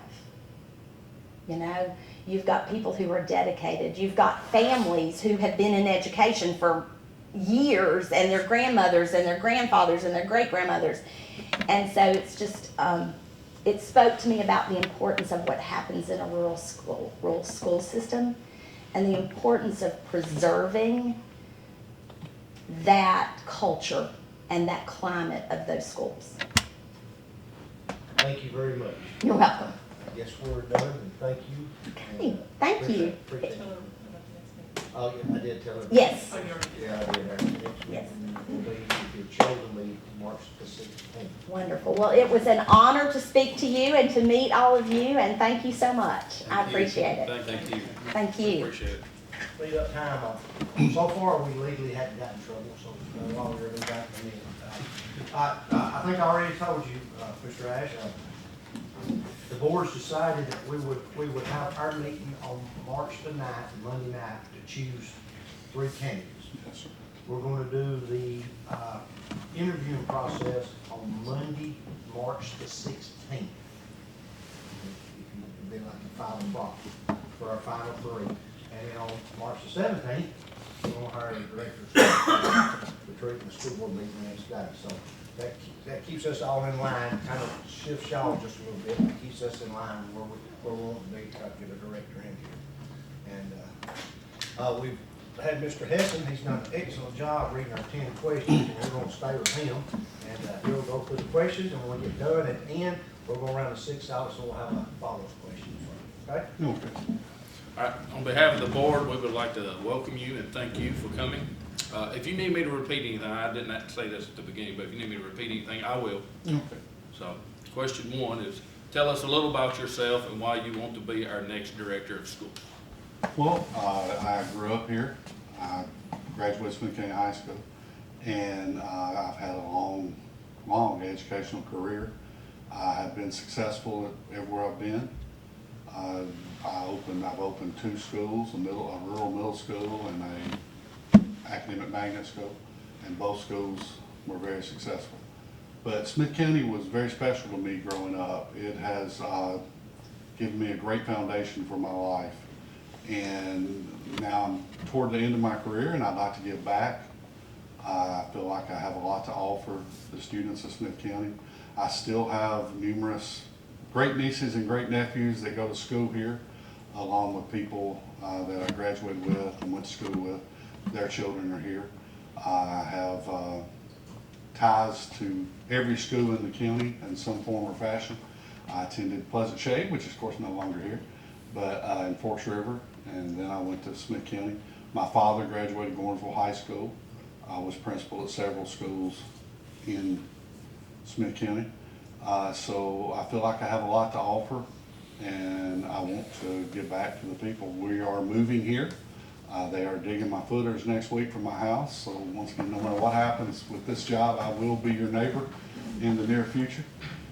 So, I do want to help the kids of Smith County be better.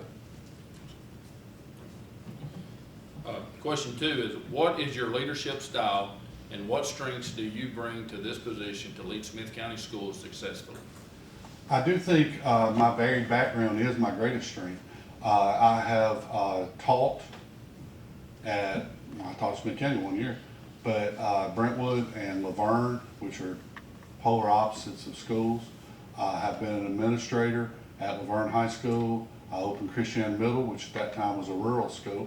There's not much rural left in Rutherford County, but at that time it was. And now I've been at Central. So I think my diverse background gives me a lot. I've taught AP classes as well as standard classes. I coached football, basketball, baseball, and track at different times in my career. So I have a great understanding of every aspect of education. I've served on numerous committees. I've lobbied in Washington. I have lobbied in Nashville. I have helped spend millions of dollars on school management systems and technology in Rutherford County. So I do have a very diverse background, which is one of my greatest strengths, is I have done everything and seen everything. What was the first part of the question? What is your leadership style and what strengths do you bring to this position? I'm a big believer in situational leadership. My style changes as the need arises. Sometimes decisions have to be made instantly, safety and things like that, and I have no problem making those decisions. At other times, you can have time to get input from all stakeholders, and that's a better way to do things. At times it's impossible, but I do like to have as much input as possible. You know, most decisions in schools affect numerous people, and you should have their input from the people affected. So I do believe in getting as much input as possible, but at different times, I'm willing to make whatever decision is necessary.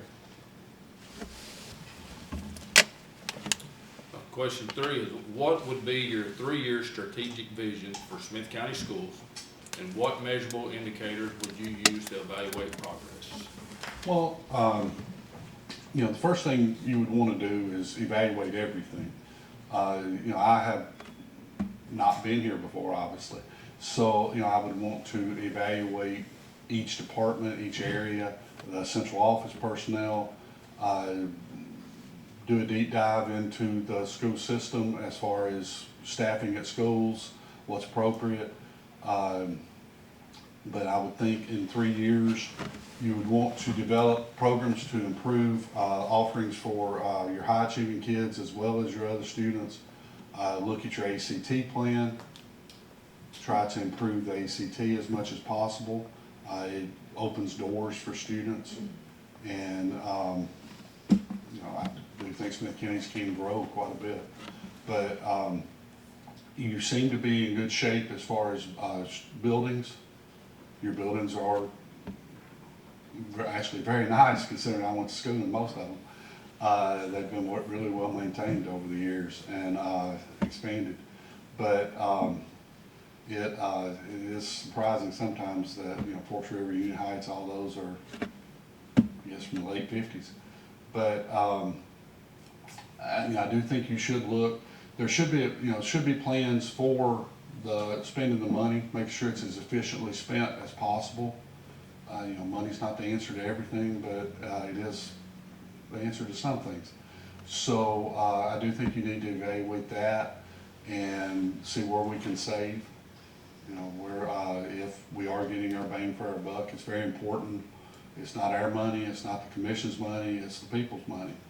And we need to make sure that we're getting every dime out of it we possibly can. But, you know, and a 3-year plan, that is something that should be developed with, of course, the board, the principals, the teachers, and the parents. I mean, we need to develop that. I don't have a detailed plan at this moment because I don't have the input. That's one of those decisions that does require quite a bit of input.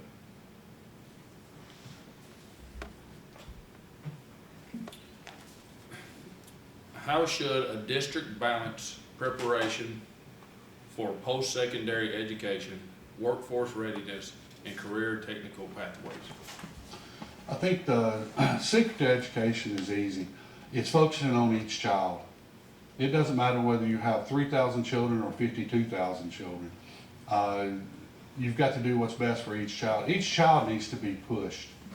You need to get the most out of every child. That's one of the things we do at my school. You know, we work very hard in everything we do to get the most out of a child. You need to make sure your CTE offerings are updated in what's needed. I see sometimes CTE offerings aren't what the community needs. You need to work closely with the business leaders in town to make sure that the workforce, that our kids are workforce ready, that they have the skills that are needed. And a lot of skills are transferable whether you're going to college or whether you're going to work. You know, punctuality, being on time, work ethic, being thorough, being organized. Schools can help with all, they call them soft skills, but I don't really like that term because I think they're too important for that. Whatever you plan to do after high school, those skills, we should work on those skills. And there's many ways to accomplish that. But, you know, I do think your secondary, post-secondary program, you need to make sure there are course offerings for the kids. You do need to improve your ACT. It opens scholarships and also opportunities, but it's not mutually exclusive. When you improve the preparation for the ACT, it also improves the kids' reading skills. It improves the child going to work in a factory. They're going to be able to get promoted a lot easier because they do have those skills. They're going to be better workers. You know, part of the people paying taxes in this county are the people that own the companies and things like that. And we want to make sure we're giving them the best worker they possibly can. Or that child that wants to be a doctor or a dentist, we want to make sure they have the skills they need to go to UT or Tennessee Tech or Harvard for that matter, and be successful wherever they go.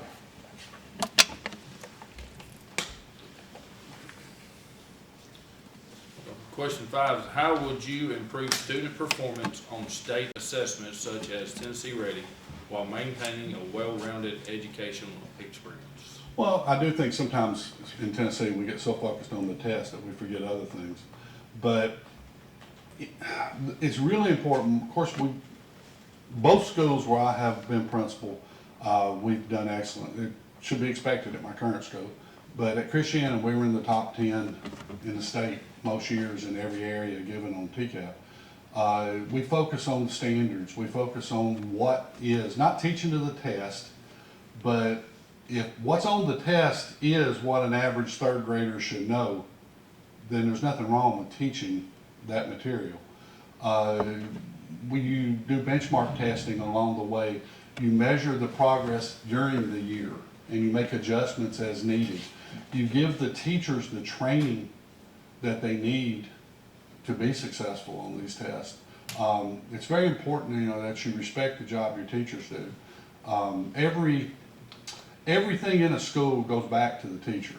If a school system's successful, it's the teacher. If they're not, it's the teacher. And sometimes I think we forget just how important they are.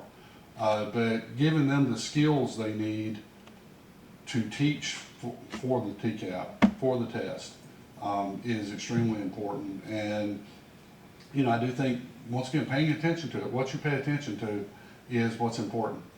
And so I do think benchmark testing would help a great deal.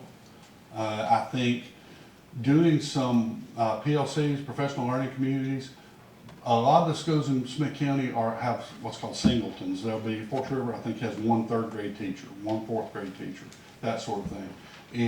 Through the use of technology, they can work with other teachers on their, and have some support from within.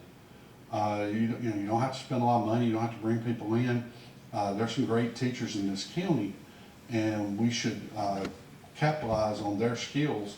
But without spending an extra penny, you can have a teacher in Defeated meeting with the teacher at Forks River to discuss curriculum.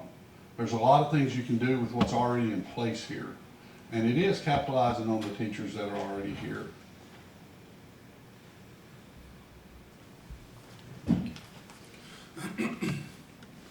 So how visible should a superintendent be within the schools, and how would you structure ongoing engagement with students and staff? Well, one of the things I think can help, first of all, I think a superintendent has got to be a part of the community, not just visible in the schools, but I think a superintendent should be at the T-ball games. There's obvious things here.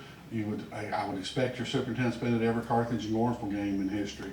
There are certain things that are obvious, but I also think the music night at Union Heights, the superintendent should attend things like that. I follow several of the schools on Facebook, and when the kids win awards, it should be a superintendent standing there handing them the award. I think there's no limit to the visibility a superintendent can do. I spend a lot of time at school. We attend, band, choir, strings, basketball, baseball, drama. I'm at school all the time, and I enjoy it. I'm lucky enough to be married to someone that thinks date night involves going to school, but I don't see that changing. I really do think you can't be visible enough in the schools. And, you know, I think that superintendent gives it confidence. I can remember as a child sitting at Forks River and the superintendent eating lunch with us. It was a big deal. I also think that's, you know, it helps build community support. When that kindergarten child goes home and tells mama that our superintendent was at school today, that builds the support. When they see you at basketball, you know, if I'm watching a basketball game, honestly, I'd rather not discuss the problems of the world. I'd rather watch a basketball game. But I am available to discuss them or set up a time to do it. There's also some other things. A teacher advisory committee. You pick a teacher at every school. You meet with them once a month, once every 6 weeks, and you get input from them. It's a formal setting, but it's a comfortable setting where they feel comfortable asking questions, getting, you know, you get information, they get information.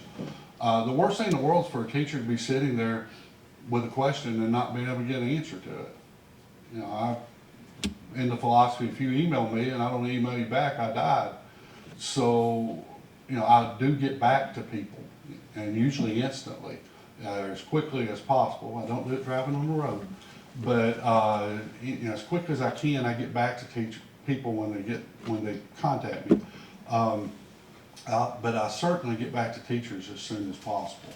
But the more I'm around the teachers, the more they feel comfortable asking those questions. You know, I want to feel like I'm part. I've always felt like people work with me, not for me. You know, I have 120 people at Central that I guess I'm their direct boss. But we work together. We're part of a family. And, you know, I'm in charge. That's never a question. But I don't have to make them feel that way. You know, we work together for the kids.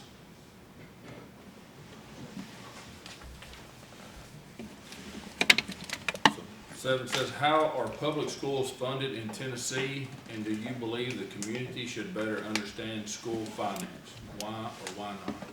Well, I think everyone should spend a lot of time learning on finance. Again, as I said earlier, it's not our money. It's not the commission's money. It's the people's money. And they should understand.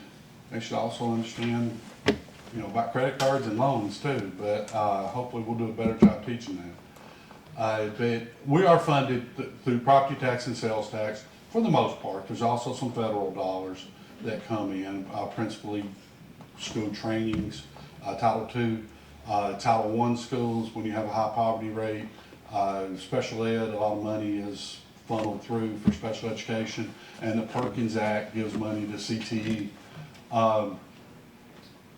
or additional funds to CTE. But I think the more information the public has on how we spend their money, the more comfortable they are with how we spend their money.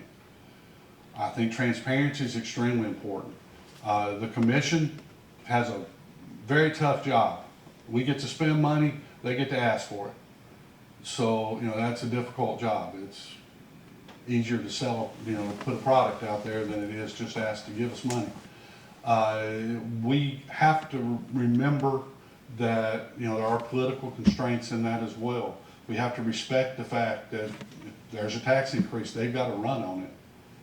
They've got to, you know, they are responsible for that. So we do need to spend the money and explain it better. Sometimes we spend so much time asking for things and talking about the what. We don't talk about the why. We are the experts on education. Other people don't have the background. We need to take the time to explain why we want to do things a certain way, how we came to that decision. And I think that helps the comfort level of people and the commission. As I said earlier, money's not always the first answer to everything. Sometimes it is the final answer. But if we're creative and we try everything we possibly can, and we develop that relationship where they trust us. Trust is not given, it's earned. And with any relationship, openness and honesty is the way to develop that trust. But I do think we have to educate the public, the commission, everyone involved in the school finance, in why we want to do things. You know, we can ask for any amount of money, but we got to explain why and how we came to that conclusion. You know, I think when you explain that, you know, there were 4 solutions to this problem, we looked at all of them. This is the one that works best, and this is why. It's easier to get people's support on that thing. I mean, you have to have people's support for schools. No, the people are vital. I've been lucky to be in 2 schools where we had great parental involvement. We cannot be a successful school system without parental involvement. And you can't just say that. I was on the SATS committee one time evaluating the school in Nashville, and every meeting I had, their answer was, if we had more parental involvement, we'd be better. Well, fine, I said, well, what do you want them to do? You know, you've got to welcome the parents into the school. You've got to want their involvement. You can't look at it as, oh, it's a problem, they're here again. They know what's best for their child. And we can cut down some work for us by listening to them and knowing what's best for their child up front.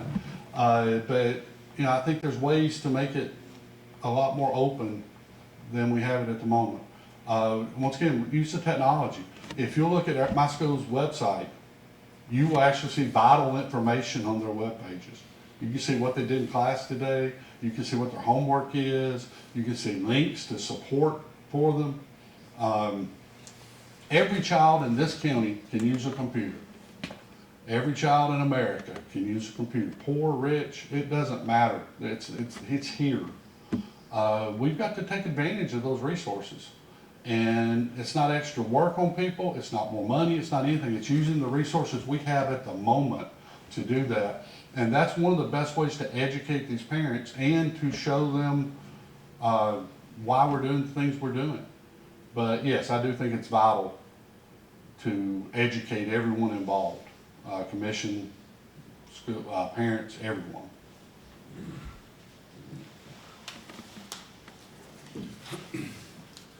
What are the first 3 areas you would review when assessing a school district's financial health? Well, I mean, I'd first look at staffing. The greatest expense in any school district is people. Anywhere, private, public, it doesn't matter. People are your largest line item. And some of that is automatic. At an elementary school, if you have 20 kindergarten students, you have 1 kindergarten teacher. If you have 21 kindergarten students, you have 2 kindergarten teachers. So some of that is strictly numbers based on state law. But you've got to evaluate and see, I don't want to say extra positions might be a good term. Make sure you don't have extra positions. But people, I don't know what everyone at central office does. You know, I want to meet with them and have them explain to me what their position is, what they do on a normal day. Some of those may be able to be combined. You know, even some positions might be able to be eliminated or restructured so that they're more efficient. You definitely want efficiency in every aspect of school, but that's one thing people don't seem to understand. When you talk about cutting a budget or doing something with a budget, it's going to affect someone directly because people are about the only thing you have control over. Buses are normally the second largest expenditure in a county or in a district. So, you know, I want to make sure we are very efficient in how our buses run. If there's any tinkering can be done with that. 1 bus route is a huge amount of money.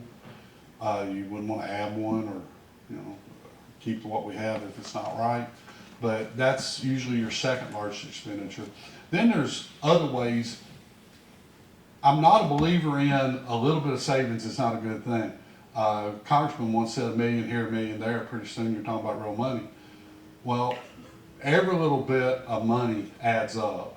Make sure you're efficient in your utilities. Make sure, you know, we're not wasting electricity at schools. We're not, you know, wasting water. We're not wasting anything. We can't afford to waste anything. It's money's too important and too tight.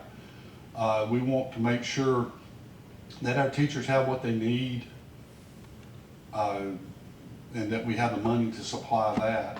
But I think that's every aspect of the budget. The tax rate's fixed by someone else. The amount coming in is pretty much someone else's decision.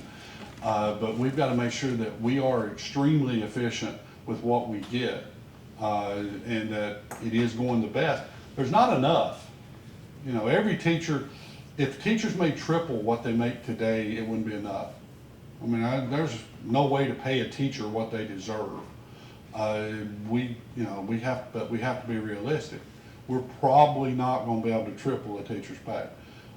We probably have a lot more choices to choose from if we could, but I don't think that's feasible.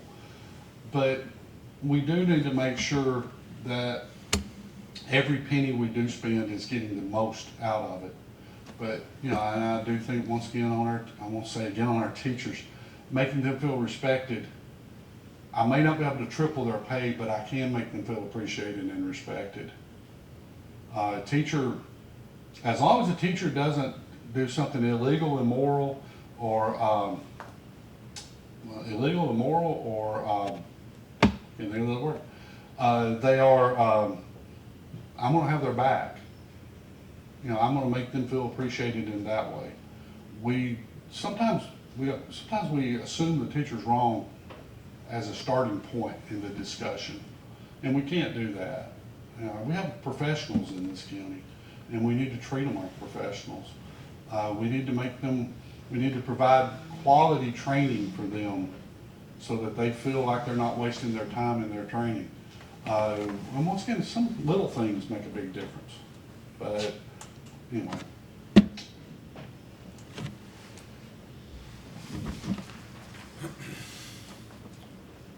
In the event of a budget shortfall, would you be willing to make staffing cuts if necessary to meet financial obligations?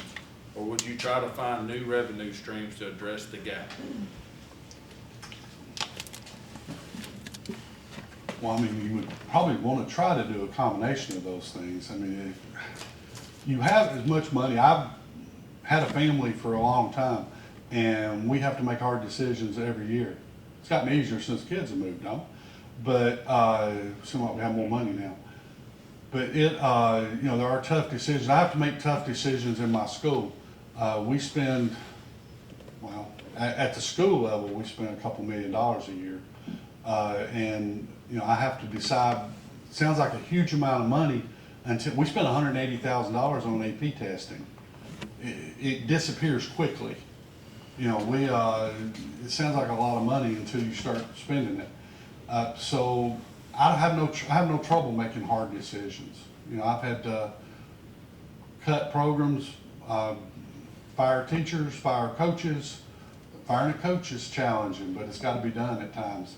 And I have no problem doing that. But I think anything you do, if there's a combination of things you can do, it's better. No, I don't like to cut people's jobs. That's the worst thing in the world. The worst day of my year probably is when I have to tell non-tenured teachers they're not coming back. It's horrible. And I dread it for weeks.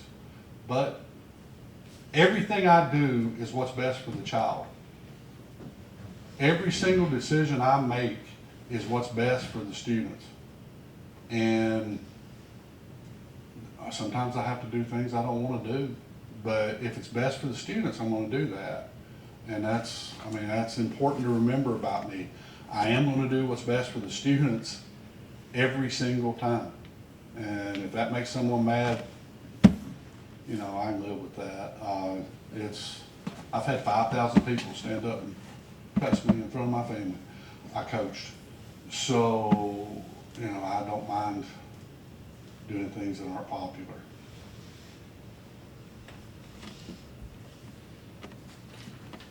All right, last question, number 10. Where do you see the greatest opportunities for improvement in our school district?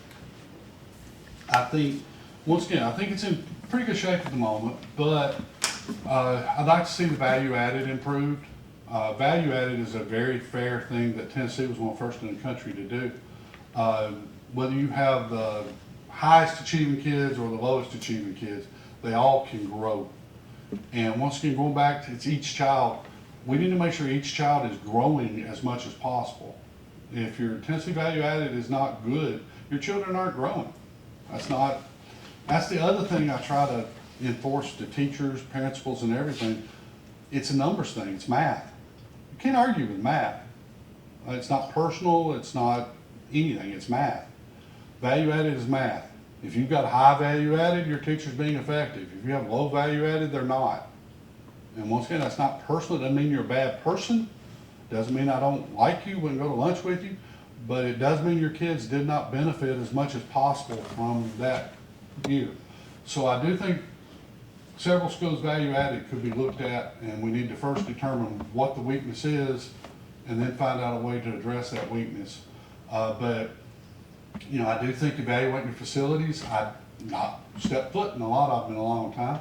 You know, I want to personally evaluate the facilities with your person over maintenance, make sure that we're getting our bang for our buck there.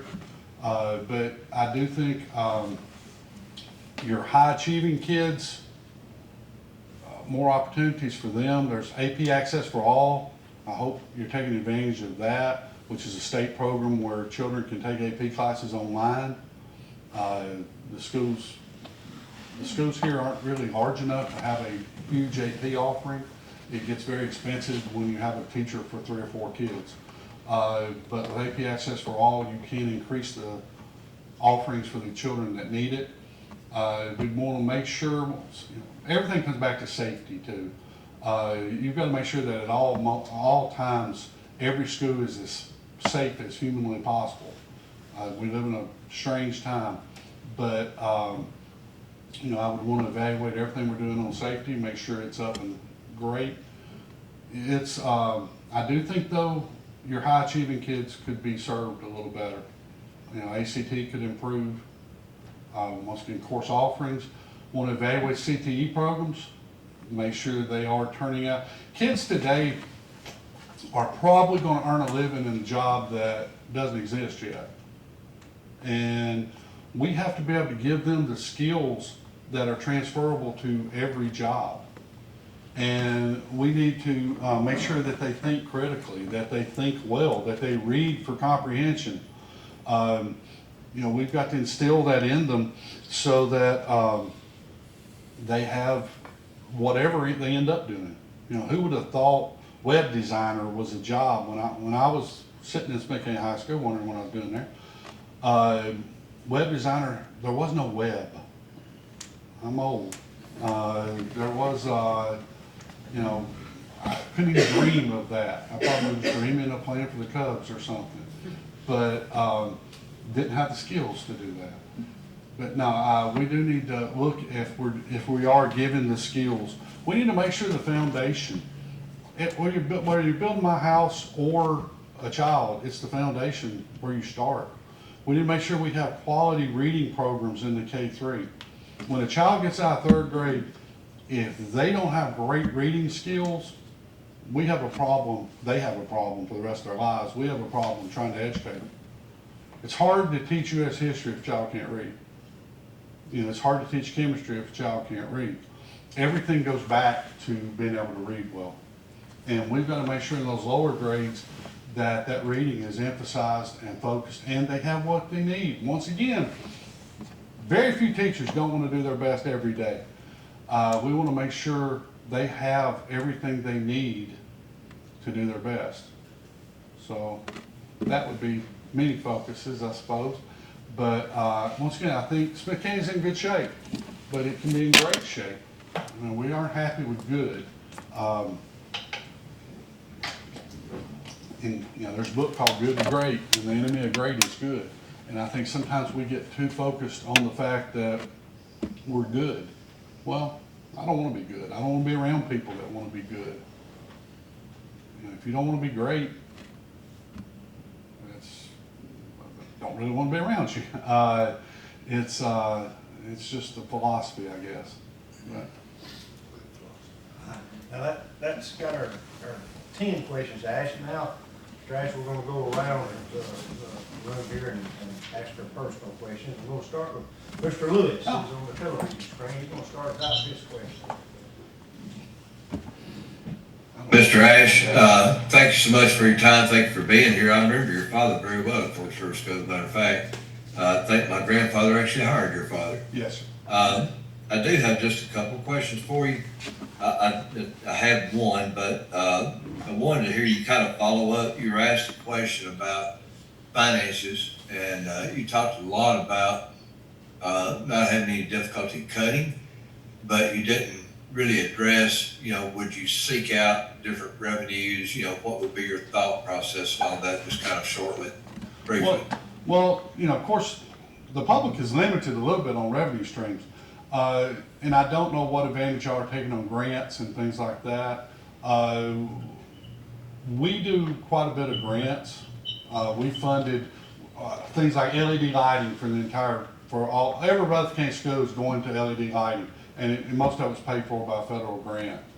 There are a lot of opportunities. There are organizations like the Niswonger out of East Tennessee, can't say that, but you can get grants from him to do anything from build a band room to major money coming out of Niswonger.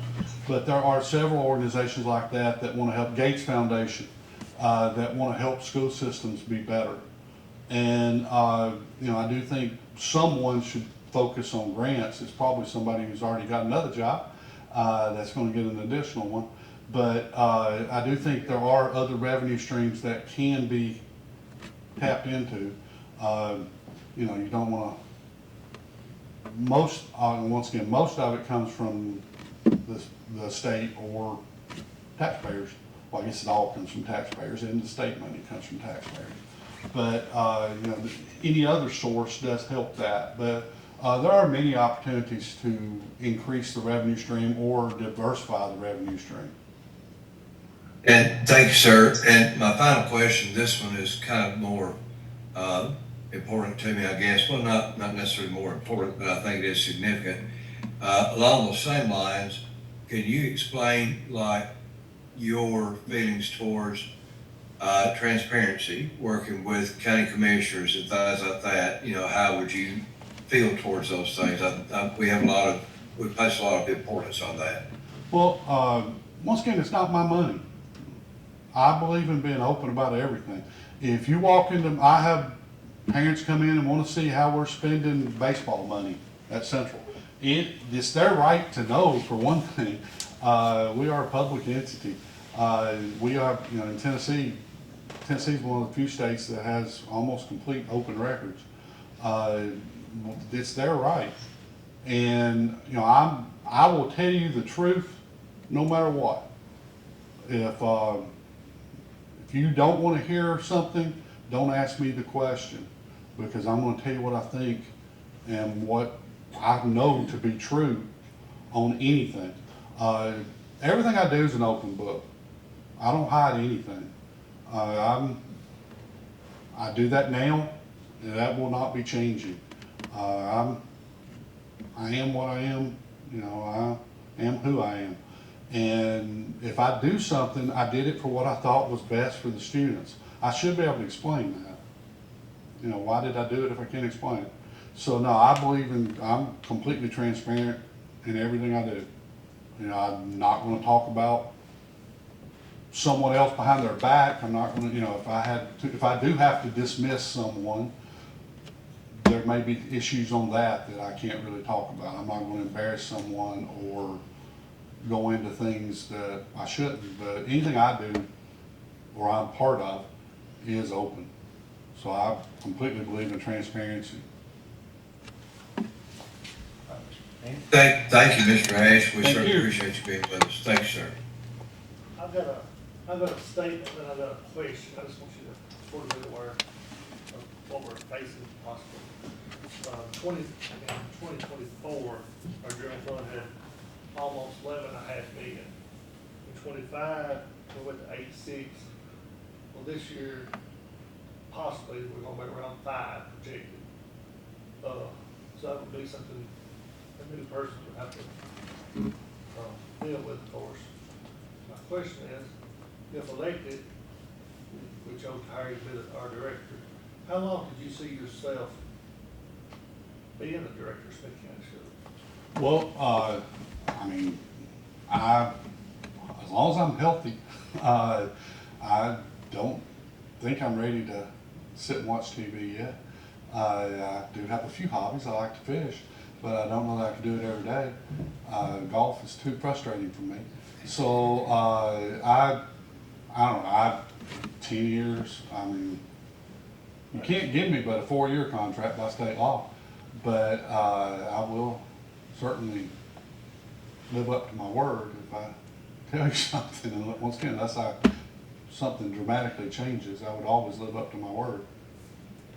Some people sometimes have plans when they want to retire, so. Oh, well, I mean, I have plans, yes, but I don't think I'll ever get to it.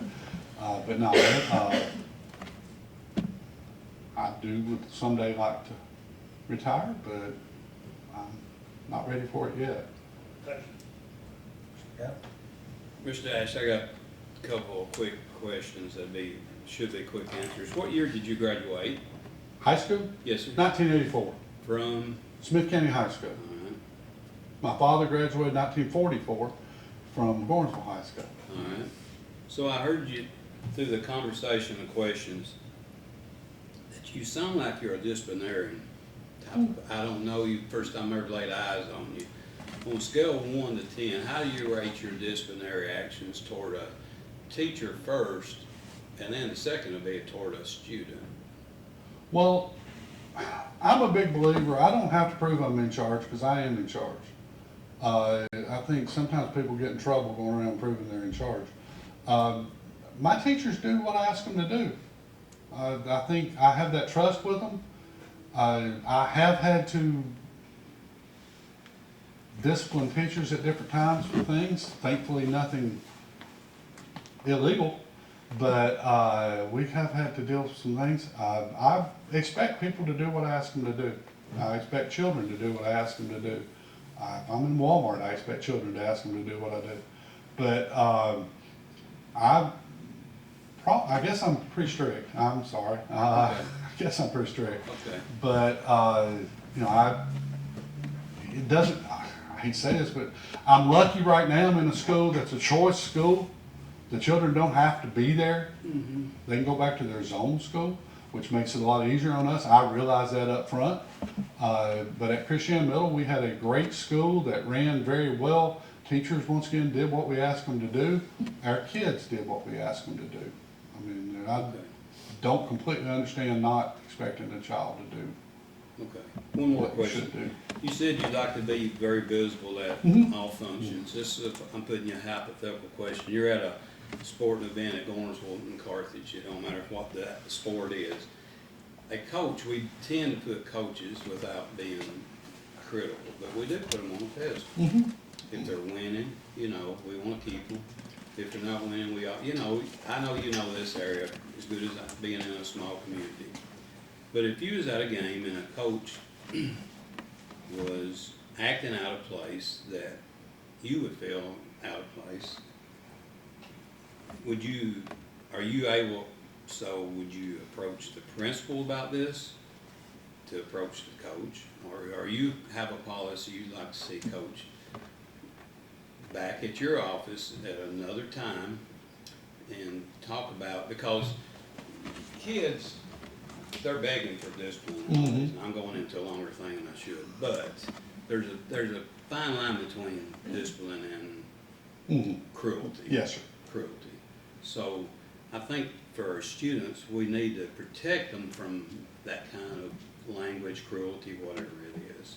So it'd be hard to politically correct a teacher or a coach if they're doing a good job, but I'm going back to this, if they're abusing a student in a verbal way. Where do you see something like that if you was a director? First of all, I would rather deal with the principal and let him deal with the coach, because the coach works directly for the principal. I mean, everyone in the county would work for me, but I'm a big believer in chain of command as well. If it was at that moment, if it was something beyond the pale, I mean, if it was something severe, we would deal with it right that second. But most things I would rather deal with in my office. You know, when I meet with a parent and a teacher, I'm gonna support that teacher completely. Okay. When the door shuts, I may have to tell the teacher, you know, hey, that's not the way I would wanna do that. You know, can't do that anymore, or maybe even a little stronger than that. Okay. But, you know, that's in a perfect world. Coaches mean a lot to kids. Right. You know, I was lucky, I played for some great people. You know, I played baseball for Bill Landreth. I tell people, my children who never got to meet him benefit from my interactions with him. You know, he made a difference in my life. And then I won't say who, but I played for some coaches that made a difference in my life. Right. But it wasn't positive. You know, so coaches, we remember our teachers, but we remember our coaches even more. You know, I coach football and other sports, but I think probably got closer to my players coaching than I did teaching them chemistry. I hope I made a difference in their life in chemistry too, but I know I made a difference in coaching. Right. And so we do have higher expectations for our coaches. We do put them on a pedestal, but when you're up here, people expect more of you. Right. And if they can't do that, winning is not the ultimate judge of a coach. You know, I'll fire a state championship coach if they're not doing what's best for kids. That's, you know, if they're cheating, you know, we don't want that around our children. And so they'd have to go. And parents would be mad, they'd get over it. You know, I've come to a firm conclusion. When we first opened, I had one of the worst coaches I've ever been around in my life. Not for treating kids badly, just horrible. I had to fire her. I still had parents mad over that. Everyone who watched the game knew that coach didn't need to be there. And believe it or not, it's not hard to get it's sort of hard to get coaches that want to coach really smart kids. But I still had parents come in and complain that I had gotten rid of this coach. And it shocked me, to be honest, that anybody didn't agree. But we had to do it. We had to do what was best for the students. Right. But yes, I agree completely with you. Coaches, it's different now. I hate to sound like that old person. When I was growing up, coaches said things to us that probably would get them put in jail today. I'm sure Miss Moore can speak to that, maybe being treated unfairly by people. But she probably still can run lines. Anyway, but no, I firmly believe. But yes, I'd rather the principal deal with it. And if a principal consistently can't deal with that, it may not just be the coach that needs to be replaced. So that would stop with you. Oh, everything. If anything goes wrong at Central, it's me. Okay. If I wasn't at the archery competition or whatever and something goes wrong, it's still me. Okay. I take responsibility for everything. Okay. You know, that's the job. I mean, that's, Okay. when I coached, if we weren't, you know, something went wrong, it still was me. I was the head coach. Okay. So. Thank you for your answer. So the question I have is, since we adopted the 81 Act, so how do you build working relationship with our county mayor and our county commissions that is cooperative, but preserves the school system's independence and mission? Okay. Well, first, I'd want to get to know the commissioners a little bit more. I'd like to meet with them personally, one at a time, obviously, because I'm not sure it'd be legal to do more than that, but one at a time. I'd like to know their philosophies and why they wanted to be a commissioner. I'd like to meet with each board member and find out why you want to be on the board, what your focus is, what your expectations are for the school system. But I also think, once again, being open and honest with them develops that trust. But in the end, I am going to do what's right for the kids every single time. And if that makes you mad, that's going to make you mad. If that's going to make commissioners mad, that's going to make the commissioners mad. But our students are too important. But I do think over time, they're going to see, I don't know the county mayor, but you know, I'd like to meet with him and find out what he thinks and get his input and that sort of thing. They're taxpayers like everyone else. We need their input on how to do things. But we've got to do what's right for the kids, and we are the experts on that subject. I've got 4 college degrees, 3 of them in administration supervision, and 1 of them in teaching chemistry. But I am the expert. I got 36 years in education. I've been a principal for 23 years. That's a lot of kids. So, I know what I'm doing. And, they've got to respect that too. I'm a big believer in respecting other people, but I expect them to respect me as well. Thank you. Dr. Mack? Dr. Ash, you've touched on this a lot in some of your other questions. Over the past many years, the National Education Association and many institutions of higher learning have adopted and promoted an agenda that undercuts our nation's traditional American values, such as patriotism and lots of others. What actions will you take to protect the traditional and conservative values of our community and its families? Well, once again, always got to follow state laws on everything. But, I don't even really know how to answer that.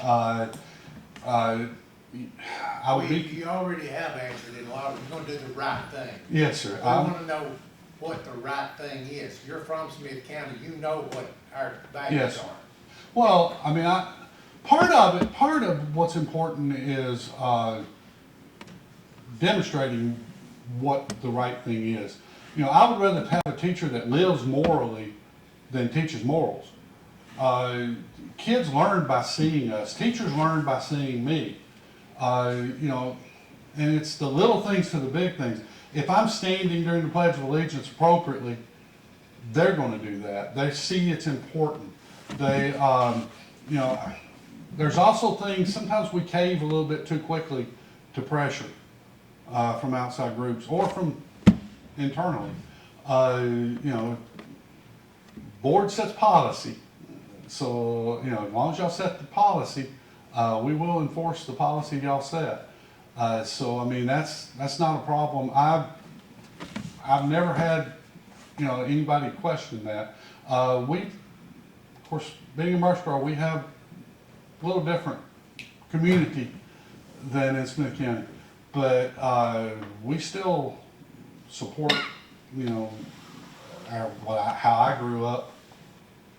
Some of the things can't be done when I was a child, but I guess I don't completely understand the other side, to be honest. We will do what's best for every child every single time. I don't want any child to feel that we're not their advocate and that we don't care about them. But I'm not real sure y'all have a huge problem up here with that, do you? How about curriculum? A lot of times they just infiltrate the curriculum a little at a time. Just a little here, a little there. Well, your curriculum is set by the state. As long as you teach what's in the state curriculum, legally you're okay. I don't know that you can be more conservative than our legislature is at the current moment. But the other thing I would encourage is when they're doing the curriculum, they beg for parents, board members, teachers to be on the committees that help set the curriculum. Literally, they beg. They can't get enough people that want to do it. Everybody wants to talk about it, but nobody wants to give you time to do it. I would encourage the people up here to volunteer for those committees. You just sign up online. We just did, I can't remember what subject, subsidies, last year. They will do another one this year. And, that's how you influence the curriculum, to be honest.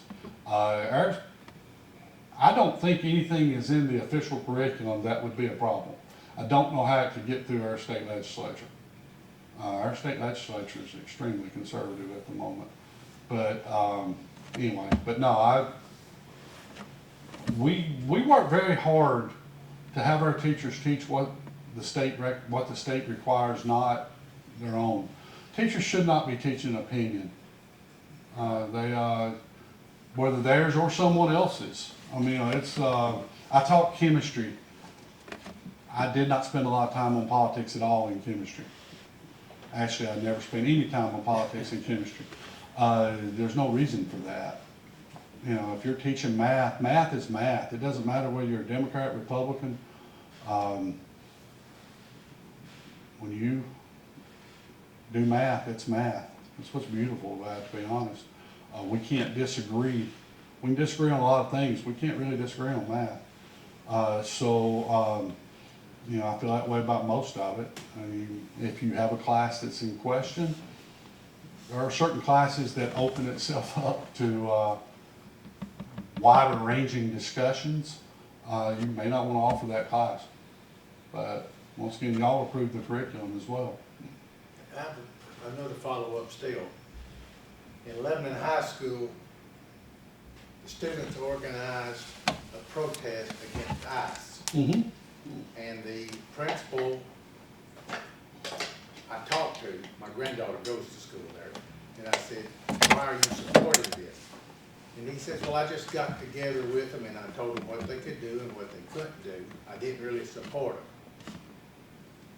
Well, when he got together with them, that gave them credence of their object, or their thought. How would you handle that? Well, the First Amendment's a little bit misunderstood. You have a right to protest, well, you don't really have a right to protest, you have a right to assemble. You have a right for your opinion to be heard. There are still consequences when you have that opinion. The federal government is not going to arrest you and put you in jail for your opinion. But if I badmouth my superintendent in the paper, he can fire me anytime he wants. That's his right. I have a right to say it, won't get arrested. I can't say things. They don't have a right to interrupt school. You know, they certainly have a right to their opinion. I will defend with my life their right to their opinion. But they don't have a right to interrupt class. And that's what you would deal with. You wouldn't deal with their opinion. You would deal with the fact they interrupted class. They caused a disturbance. They also caused a huge safety concern. You know, kids not being supervised is a huge safety concern. When they, do these walkouts and things, bad things can happen quickly. And that, once you agree with them, disagree with them, it doesn't matter. I don't get an opinion as a teacher. I'm neutral on everything. I get to vote.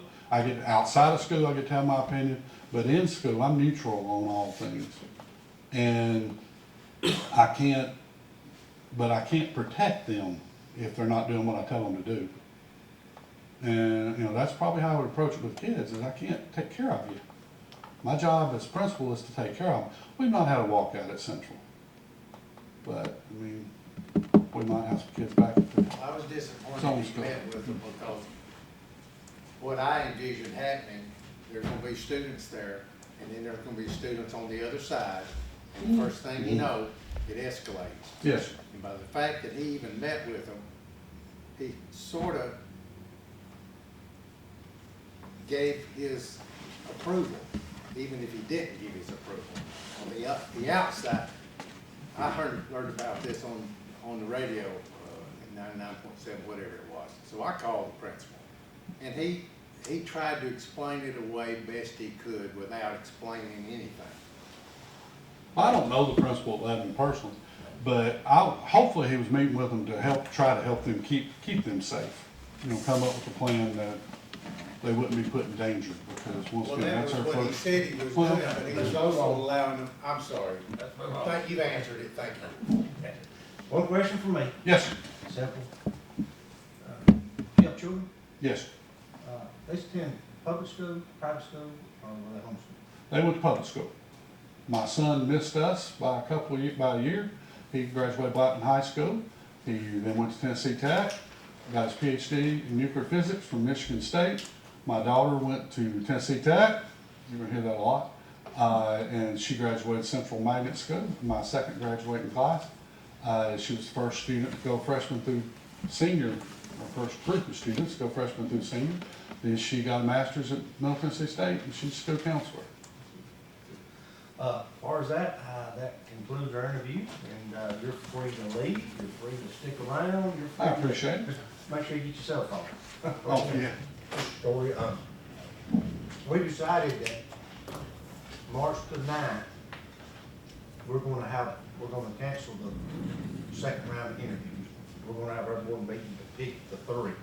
We're gonna take on, so March the 16th, Monday night, 5 o'clock, is when we'll interview the final three. And then on March 17th, we'll make an announcement of the person we picked for director of schools. So we're gonna kind of lay it a week. And hopefully we all get together and know how to. Okay, are we ready? And you got one on Zoom call, did you? Yeah, we got Mr. Lewis is on Zoom call, he'll chime in there in a minute. Okay. All right, and we've let Mr. Hessen be our spokesman, he's done an excellent job answering the questions, okay? Thank you. So on behalf of the board, we would like to welcome you and thank you for coming. We'll start off with the first question. Tell us a little about yourself and why you want to be our next director of schools. Okay, well, thanks for the opportunity, I appreciate it. About myself, I've been in education my entire adult life. I've been in a lot of different positions. I've had a lot of experience and knowledge over the years. I think what I've done here in the county, what I've done before I came here in the county, the next logical step for me in my career would be director. I've been in pretty much every position. Personally, I'm married, got 2 kids, I live in Riddleton. I enjoy Smith County, I enjoy the entire, county. I've been in every school. And I think my relationships with a lot of the people in the school systems and a lot of people in the county, it's just a logical step for me. Question 2 is, what is your leadership style and what strengths do you bring to this position to lead Smith County Schools successfully? Well, I lead by example. I think that if you set a good example, I think if you, and people will follow, I think you have high expectations of people. I think you set high expectations of people. I'm consistent. I don't think I really get too high on things. I don't think I get way too low on things. I think I have a good approach about decision making, and a lot of times I'm a rule follower. So if we got policies in place and things like that, then those things need to be followed. I want to encourage people. I want to compliment people. I want to, do positive things so people react positively. But again, if there's a situation where I have to make a hard decision, I'm capable of making that also. So, I just think transparency, I think communicating with people, director's going to be a 7 days a week. I think you need, communication with you all is key. I think respect for you all is key. I think just, and I think I'm that person that, puts that out there. I treat people like I want to be treated, to be honest. And the leadership part of it is, there's a lot of different ways you can lead and a lot of different ways you may have to lead. Like I said, you may have to make the hard decision. Compliments go a long way. Positivity goes a long way. And I think I'm capable of making any decision I need to make as far as being director. What would be your 3-year strategic vision for Smith County Schools, and what measurable indicators would you use to evaluate progress? Well, my vision would be I want the school system to be the best one that they ever come. And I think along the way of that 3 years, you know, I think there's a lot of things that can be done, a lot of things that can be improved on. And then what's good, I think we need to take it to the next level. I think that goes a long way. You know, we get test scores, obviously. I mean, we're graded by our test scores. I think there's a lot of good things in place. I think we need to make sure that they stay in place and they're expanded upon. And I think, you know, we need to look at data and find out what's working, what's not working, and improve what's not working. But my 3-year plan would be, you know, I want this to be the best system in the Upper Cumberland. I don't want a lot of turnover when people come here. I want them to enjoy teaching here. I want them to stay here. I want buy into the system. And again, I think, you know, just laying out those plans and those expectations go a long way.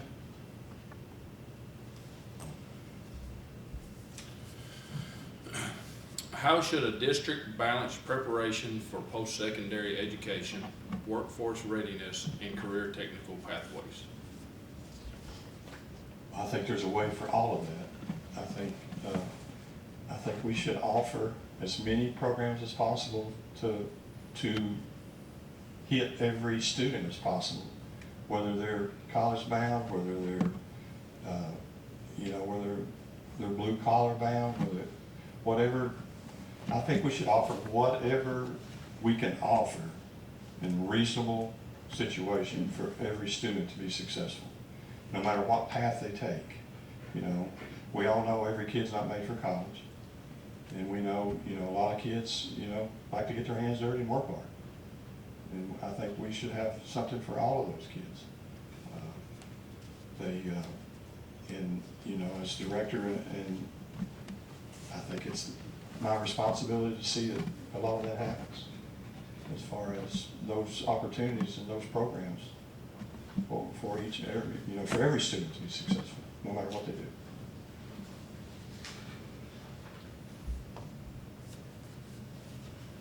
How would you improve student performance on state assessments such as Tennessee Ready while maintaining a well-rounded educational experience?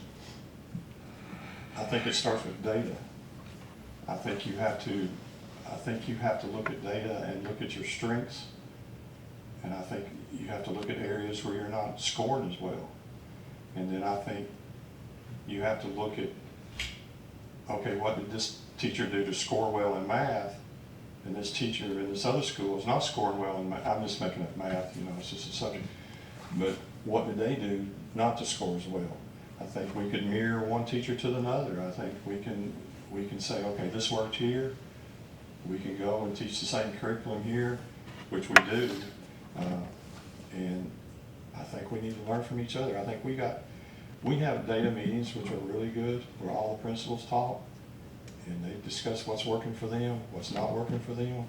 I think those are really good meetings. I think, you know, data-driven information is key when you're looking at test scores. You know, demographic, what kid, you know, scored low, what grade level scored low. You can get into even what class scored on those tests and determine, you know, what might have happened in that class, what you can improve that class on, what, you know. I think across the district, we offer the same curriculum to everybody, and it's set up to be successful on that test. So we just need to look at what's working, what we can improve on, and always, that should be always first priority, the success of the students in this county on that test and during their stay in this school system. I think that should be the #1 priority of the director, to make sure they're successful. And you just have to look at everything involved on that, what's involved, on why that student is scoring well or not scoring well on that test, and take that data and make informed decisions.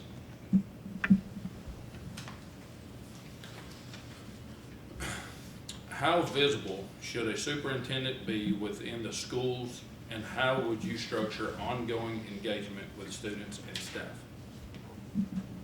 I think they should be visible every day. I don't think I don't think you have to visit every school every day, but I think they should be out and visible. And you know, I don't want when I walk in, everybody to be on pins and needles. I want them to understand I'm there to help. I'm there to see what's going on. And I'm there to see good things, you know. I'm not there to go, you know, gotcha or whatever, you know. I want, you know, what I've done the last, going on 9 years, I think has really prepared me for something along these lines, because I have, I'm an evaluator and district testing coordinator. So I have evaluated all the principals and assistant principals and a lot of the teachers in there. So I have a good relationship with a lot of the faculty here in the county. So I want to be able to walk in a building and them be comfortable around me if something's going on, or they think something can be improved, or they think, you know, something that needs to be, you know, I want to hear from them, the people on the ground doing the work. But visibility, I think it's a responsibility. I think visibility is a responsibility. I think, you know, you need to be visible in the community as well as in the schools during the school day. I think you need to be available. And is that always feasible? You're going to have meetings, you're going to have things that happen, but when you can, I think you need to be out in the system.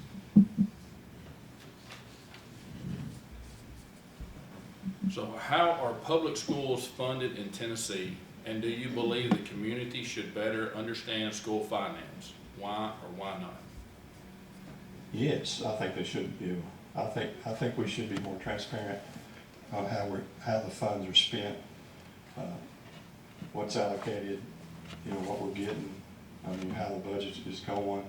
You know, you hear all kinds of things when all this, you know, talk about the budget and stuff, and who, I mean, sometimes you don't even know. I mean, you know, I think if you're forward and transparent and you try to relate what you're doing and how the budget works and stuff, I think it's just a better understanding for everybody. I think, you know, I think it might eliminate some of the, I don't know, chatter, whatever, going around, or it goes around during the budget.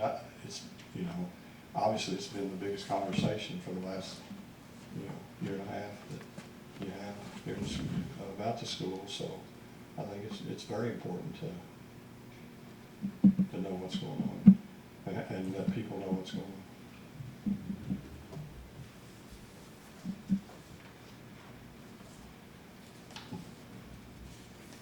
What are the first 3 areas that you would review when assessing a school district's financial health? Well, first of all, I would probably do what you all did when you talked about the director's position. I'd probably look at restructuring some things. I would probably look at, I would look first here in the central office to restructure, see where we can put people that would give us the biggest bang for our buck, so to speak. I think then you would probably, I would look at the alternative school. I would look at how that has been the last 2 or 3 years and what we've done there. I would look at maybe restructuring that, just budget-wise. I would look at our hiring practices. I would think, and this takes a while, but I would streamline our hiring practices. I think sometimes we hire and we don't match up what teaching opening we have. Say we're hiring a coach. Sometimes we get too many teachers in one subject area where we don't need, and I think that's where we get in trouble sometimes with our budget and some of our allocations. I think in a perfect world, if you got a teaching opening and a coaching opening, you want to match those two up. Now, is that always going to happen? Absolutely not. But I think if we streamline that and we look at that first, I think we can eliminate some of the overflow of one subject area where we don't need that many teachers in that subject area. I I think we need to look inside the system when there's an opening. I think, you know, you may be at Union Heights and your enrollment's down and the enrollment goes up at Smith County Middle. I think we need to look at moving that teacher to Smith County, you know, that teacher still has a job in the county, but I think to get our bang for our buck, we don't leave that teacher at Union Heights and hire somebody at Smith County out, you know, that's not in the system. I think that's one way of streamlining what we're doing. I mean, if you've got, you know, and the teachers to be able to move around from school to school in the county, I think would help a lot as far as the hiring practices go. I think in the long run, I think we need to look at stipends instead of percentages. I think, and I'm not saying anybody needs to take a pay cut or anything like that. I'm saying when we give percentages to extracurricular, whatever we do, we get hit double. If you get a raise, a teacher raise, your percentage is based on your teacher's salary. So you're getting hit double. You're getting hit with a teacher's raise and you're getting hit with a raise for your percentage people that get paid on a percentage. I think if you do that, then you can control, you can see exactly how much money you're paying for extracurricular, things like that. So in your budget, you don't have to go, well, maybe, because if you get a step raise, if you go from 5 to 10 years and you get a step raise on our pay scale, and that's just an example, you're going to get a raise on your supplement, whatever you're doing, because that's a percentage of your teaching salary. And in a lot of districts around, I found out, do the stipend. And you can make it fair, but in a budget situation where, you know, you're trying to make things more feasible and be more fiscal responsibility, I think that's one thing we need to look at in the future. Can we, we need to look at, do we own property that we don't need? I mean, I have no, we got things that we don't need. Do we got things like that? I mean, that's something, we all got to sit down, if I'm director, we sit down and discuss. I mean, do we have those kind of things? Do we, non-essential things that we support? Do we need some non-essential things? Can we put people in different positions that we get, like I say, that can be more beneficial than what they're doing? I mean, just, making sure everything is just, like federal. Can we move more people to federal so less money comes out of local? I mean, can we do things like that? I mean, when you're looking at all that, you got to look at, all different things to do that. And I think,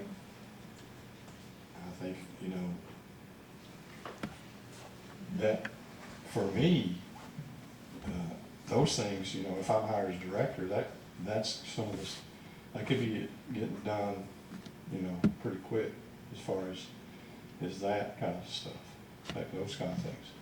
As far as somebody coming in new, they have to really delve into what's going on, what's happening there. In the event of a budget shortfall, would you be willing to make staffing cuts if necessary to meet financial obligations, or would you try to find new revenue streams to address the gap? Well, like I said earlier, my biggest priority is the safety and the well-being and the academic success of the students of Smith County, all the schools. And to answer that question, yes on both. The first thing you would do is try to look to see if you could have new revenue streams, grants, whatever, on that. But if it come down to it, I mean, if you have to, like I said, hard decisions have to be made. I'd be willing to look at, everything as far as if the budget is, needs to be a certain point. I mean, we all have to look at it and see what's going on.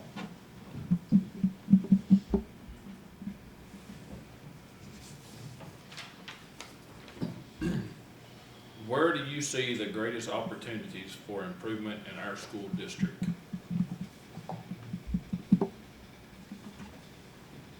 I think it's coming in the next couple of years. I think what we've put in place, what we have now, and what we're expanding on, and what we're improving on, I think our district's gonna be a reward district. And I think we're gonna be consistently a reward district. I think we need to make sure that still happens. I think there's not a lot of changes that need to be made as far as, you know, how we're teaching, what we're teaching, you know, how we're, you know, checking on the students, benchmarks every so often, you know, and really honing in on that kind of thing. I think we just need to make sure we don't go backwards.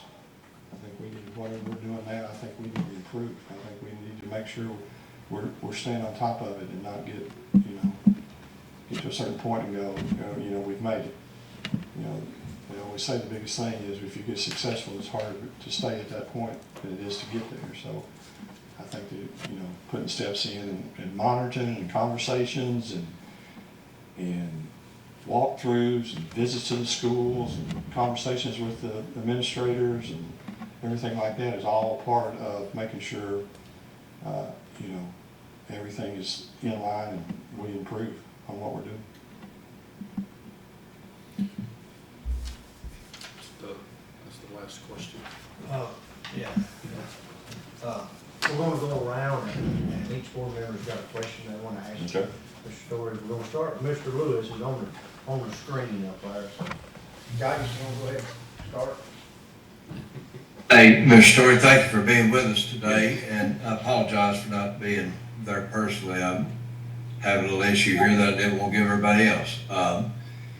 Let me ask you, kind of along the lines of the visibility and all that with the school director, you know, we have other obligations, I feel like, within the community, different organizations and things like that, the county commission, all that. How do you have plans, do you have thoughts about your visibility and interaction with those things as well? Yes, I think the director's job comes with the responsibility of being visible in the community, of being part of the community. I think, you know, I think a good professional working relationship with the mayor and the county commissioners and the finance people and the budget people, that needs to take place. That needs to be grown upon and realize that everybody that from the mayor to the county commissioners to us to the director to everybody, you know, we're responsible for the education of these kids in this county, and I think we all need to work together.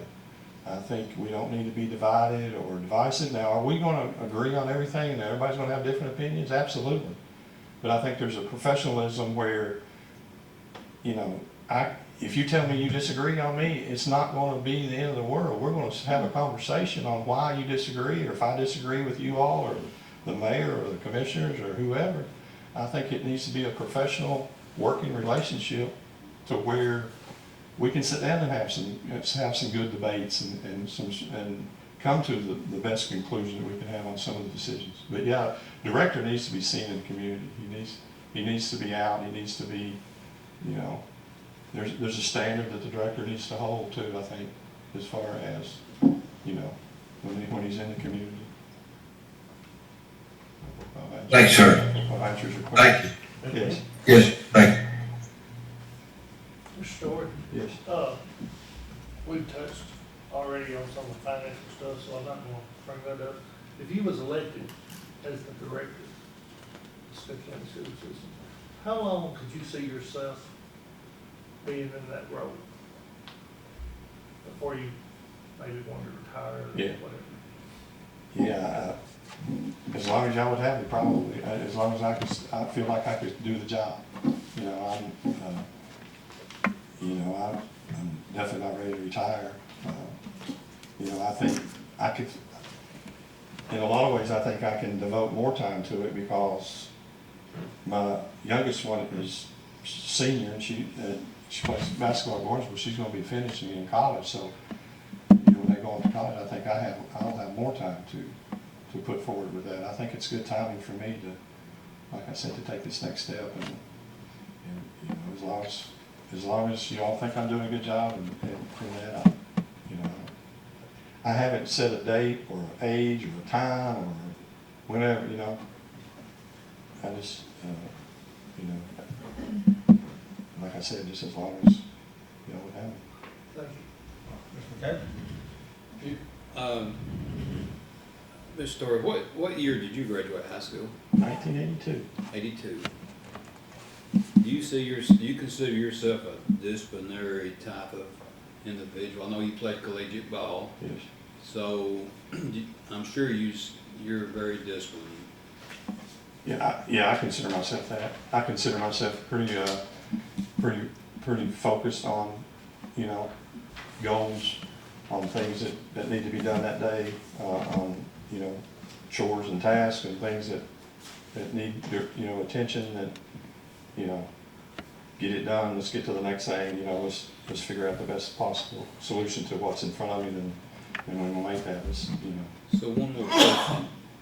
It may have done been asked, so don't forgive me if I did, but what one leadership quality do you think would separate you from, of course, you didn't hear the other candidates that were being interviewed, but if you could tell me in essence what you think is a strong, very strong leadership that you have. You've been under a director of schools for a couple of years now, not even comparing that, but I'm saying, what makes you different than anybody you feel like in your eyes that was, Yeah, I think I mentioned it before. I don't think I get real high, you know, upset about anything. I don't think I get real low or mad, you know. I'm not extreme one way or the other. I'm pretty logical. I know there's two sides to every story. I know that things need to be, you know, investigated, talked out and stuff. I'm not a knee-jerk, let's do this, make this decision kind of person. I think, especially if you're the director, you have to have some kind of demeanor about you to where, you know, a lot of things need to be investigated and found out before you start just, you know, making decisions. okay, thanks, sir. So the question that I've had so far for everybody, we've adopted the 81 Act, says how do you build working relationships with the mayor and the county commission that is cooperative but preserves the school system's independence and mission? Yeah, I think that, like I said, I think there's a professionalism there that you have to have with those, you know, with the mayor and the county commissioner. But also, I think my mindset going in is I'm going to fight for what's best for the school system.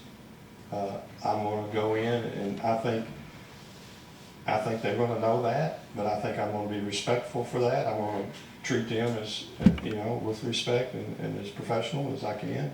But, you know, they're going to know that, you know, what I asked or what my decisions are going to be made is going to be the best for the students and the system.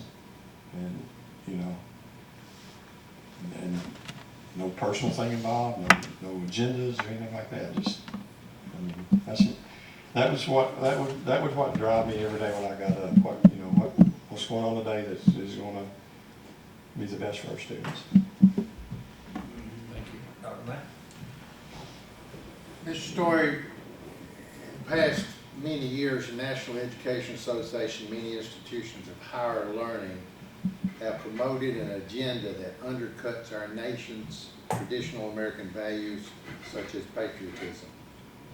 What actions will you take to protect the traditional and conservative values that are held by our community and its families?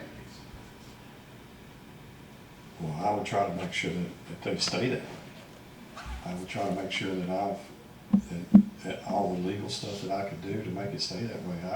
I would, you know, if something came up, I would definitely make sure that, you know, if it's not what you know, conservative traditional values, you know, it would be a priority of mine to keep those. And I would try to keep those in every way possible. You know, that's what talking Ms. Moore here and saying, what can we do legally? What are we restricted to do I know there's policies everywhere that you gotta look at, and there's people standing around everywhere wanting to, gotcha, you gotta do that, you know, and ready to sue the school system or make sure the school system does this or that. But, no, I would definitely make sure that those values would be there if all possible. I mean, I'd do everything I could to do that. I have one more question. I think I know the answer to this, but I was gonna do it for the people that's watching. I know you got one daughter, I think you got two daughters? Two. Two daughters? Mhm. Were they homeschool, public school, or private school, or a little bit of both, or combination or whatever? Well, we were in Kentucky.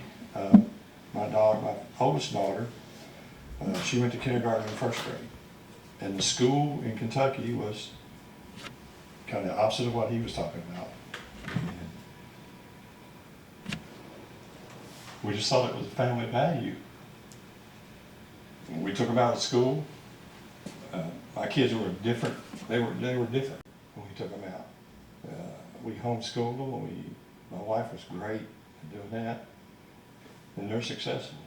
My daughter's, she's got 3.8 at Cumberland and ready to be a pharmacist. My oldest one, or my youngest one's been accepted to every college she's applied for. So homeschool for us worked. It was because of the situation we were in Kentucky.